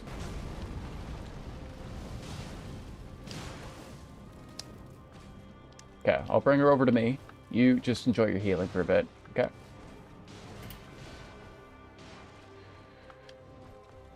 Wait, does she get healed by it? Yeah. Uh-oh. Don't worry, I'm fine. Alley-oop. Nope. Might be in trouble here, though.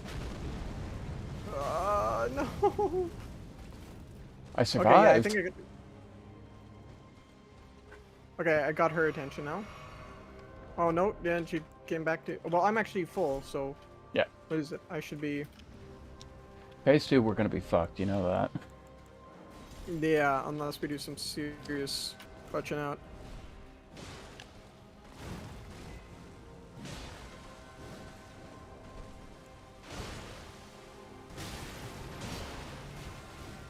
Oh, what was that transition? Yeah, that was the glitch transition where she like, what is it? Like She even after went she's stunned. DS1 Ornstein on that shit on my end. Yeah. Oh my god. Do you see when Ornstein was like the freaking best with that stuff? Yeah. It's just like, oh wait, oh my attack got animation canceled. Just kidding, I'm still flying. Use like the true tech lord. I can't do that without getting punished. Do I have anything I can use to heal? Nope. I can drop you stones. I just need to make sure she's isolated with something. Okay, I'll keep her on one end of the room. You drop stones on the other end, okay? Here, right here. Okay. Thank you. Swap me in, I'll coach. drag her here. Alright, what do I got? I'm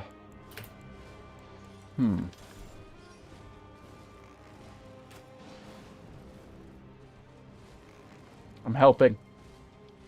Take care of him, Bubba.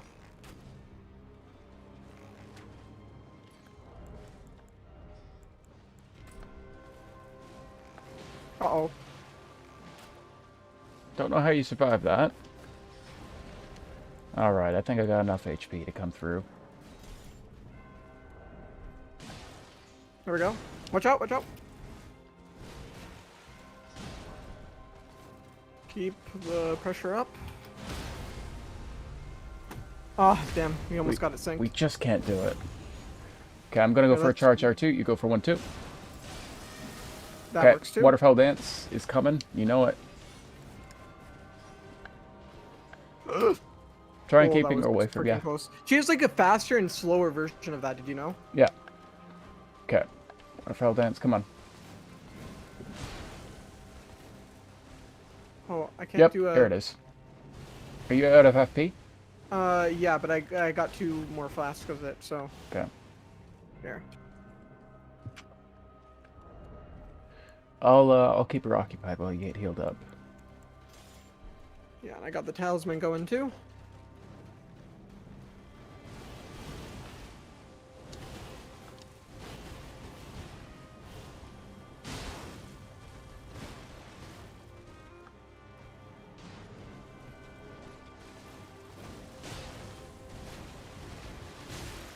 You know, we actually might not be screwed on phase 2 if we get her with the, you know, whatchamacallit? Oh, the whatchamacallit. I love the whatchamacallit. The, like, if we kill her with a parry, wouldn't that, like, skip her health? Like, I think I've Nope. seen people do that glitch. We could. Is that, like, fixed? I'm not sure. We can take a shot. Yeah, but I'm not exactly sure how this works. Oh my god, and look and oh! I misspaced that so badly. I think she's on me. Oh, she's on you. Run, Amir!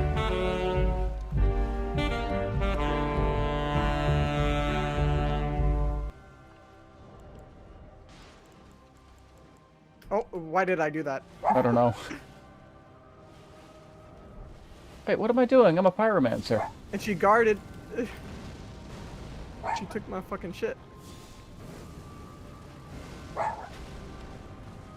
Okay, I'm afraid I got Oh my one. god, she's stealing it. Welcome, Amir. We want to end. We've been going already for too long. I appreciate it. One more. And then director, or here, you heal. Yeah. Cute. Okay.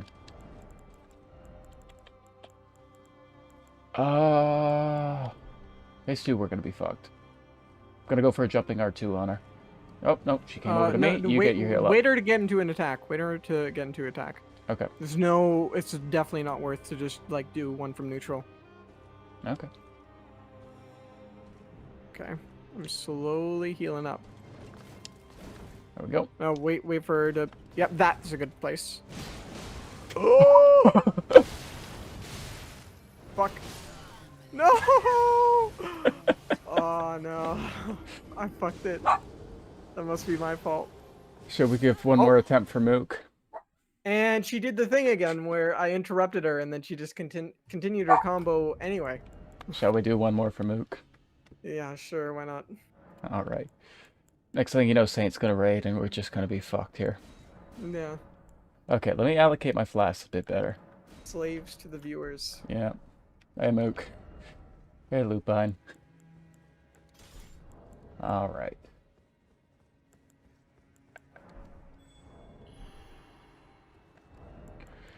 Okay, Maybe I what? should put cold on one of these.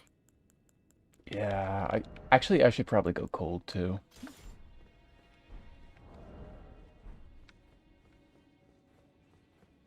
Sorry for the ping, but this is important to me in any way to you. Make sure you're right next to her when you put her down. I've learned that most dogs' last moments are their look at their owners. Just, yeah, yeah, absolutely. Okay. You're shitting me. I did not grab that. Oh, I suppose I never had a chance to grab it.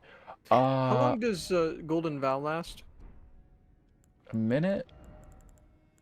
Maybe longer? Don't remember off the top of my Hmm. head.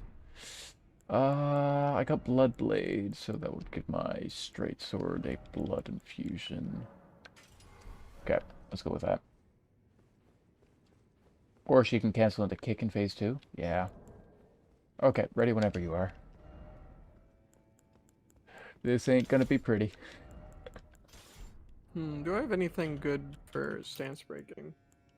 Well, Flame of the Red Mains is like the usual strategy for it, but Here, I'll put that on my one of my lances.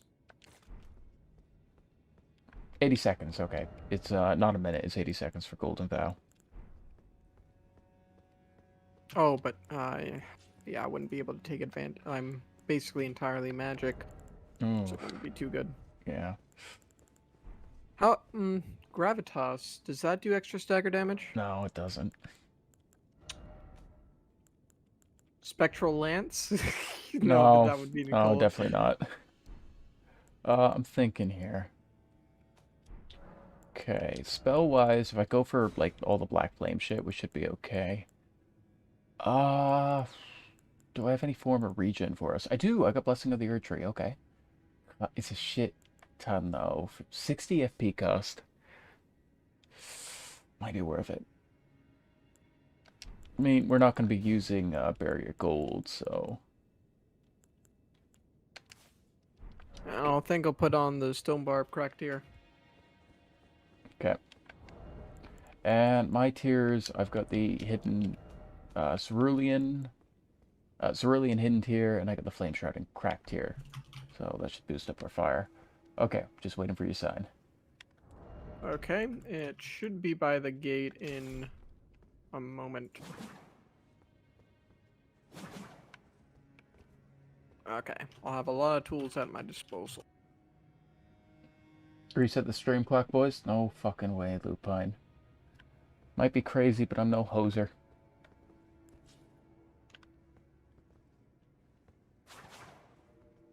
Okay, I heard it.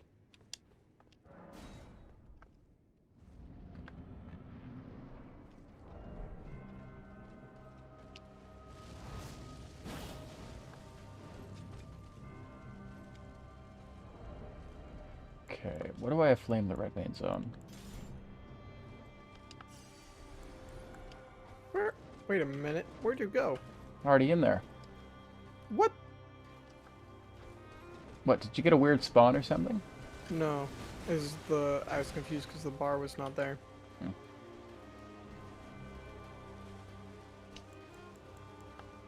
Okay, so I'm thinking...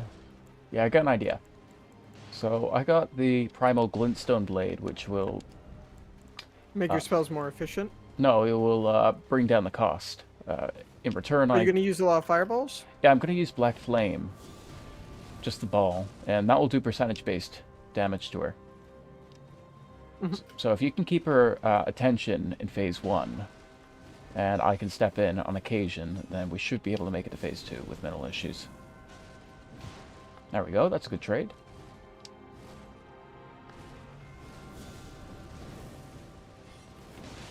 Oh, I thought that was stance break for some reason.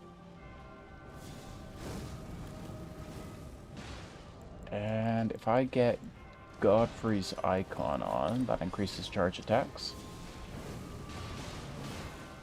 Shit. Oh, sorry. It's okay.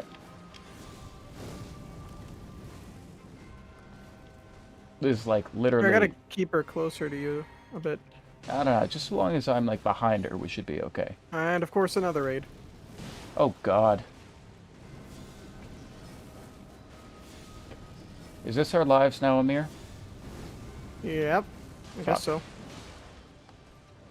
Yeah. Oh! I'm gonna get hit by a lot of this. You good? Yep. Okay, I got Blessing of the Earth Tree over here, so next time you take a hit, just come by me and I'll heal you up, okay? Mm-hmm. Oh, I got an idea. You frost her, my Black Flame will reset it. Yeah. Oh, shit.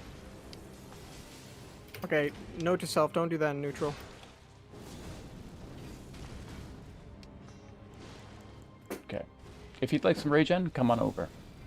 Okay, let me get... Release. I think that got you. Yeah, I did, okay. Oh, come on, you're out of range. Okay, I'm gonna use this instead. Pulls out Moonveil.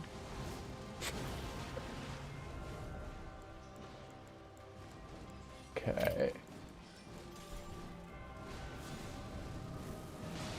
Ooh, that burrito. Lovely. Nearly. That was really close spaced. Yeah. Okay, she's gonna use a lot of waterfall from here on out. Gotta watch out for that. There we go. Oh my god. Hello. Just like switch targets like that. It's actually like a really cool boss, just to fight as a group. Yeah, there's a lot of like sort of, you know, like just they didn't make it fun for everybody really. And at least like, and especially like immediately. Oh Like, no. I feel like on replay she's a lot more fun. Keep your distance, Amir. I feel waterfowl dance coming. She's got that look in her eyes.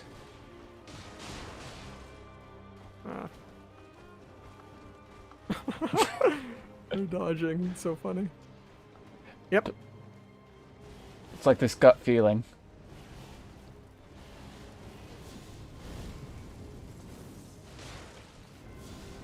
Ooh. Chill and Mist does do work.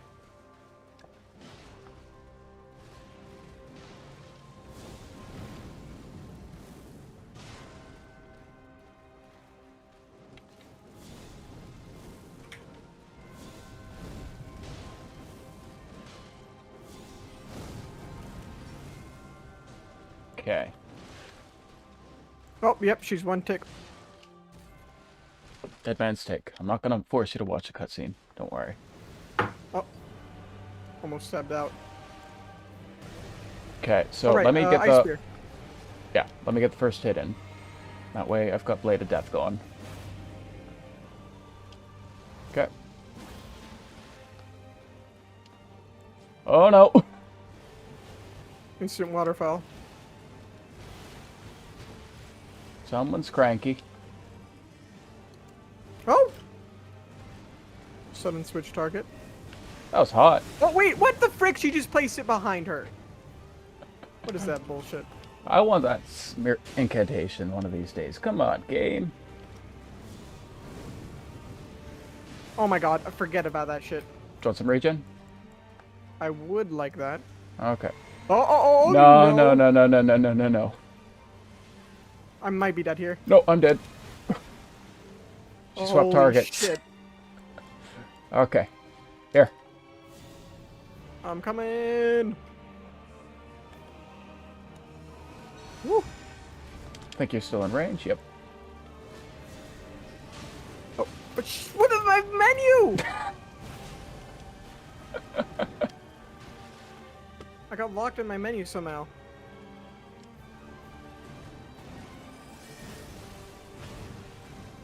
Oh no. What the fuck was that animation cancel?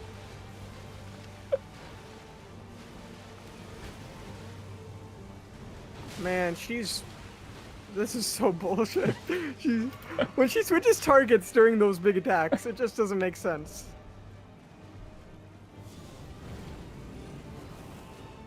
Okay. How much FP you got left? A good amount. One more flask and half my. Okay. I'm gonna take aggro from here on out, and you're gonna rely on getting procs going because I'm out of FP. Oh my god. How am I? Oh my god! What's your stupid targeting thing? Fuck. What? What is with her? Oh wait. What the fuck? Her health just went back to full.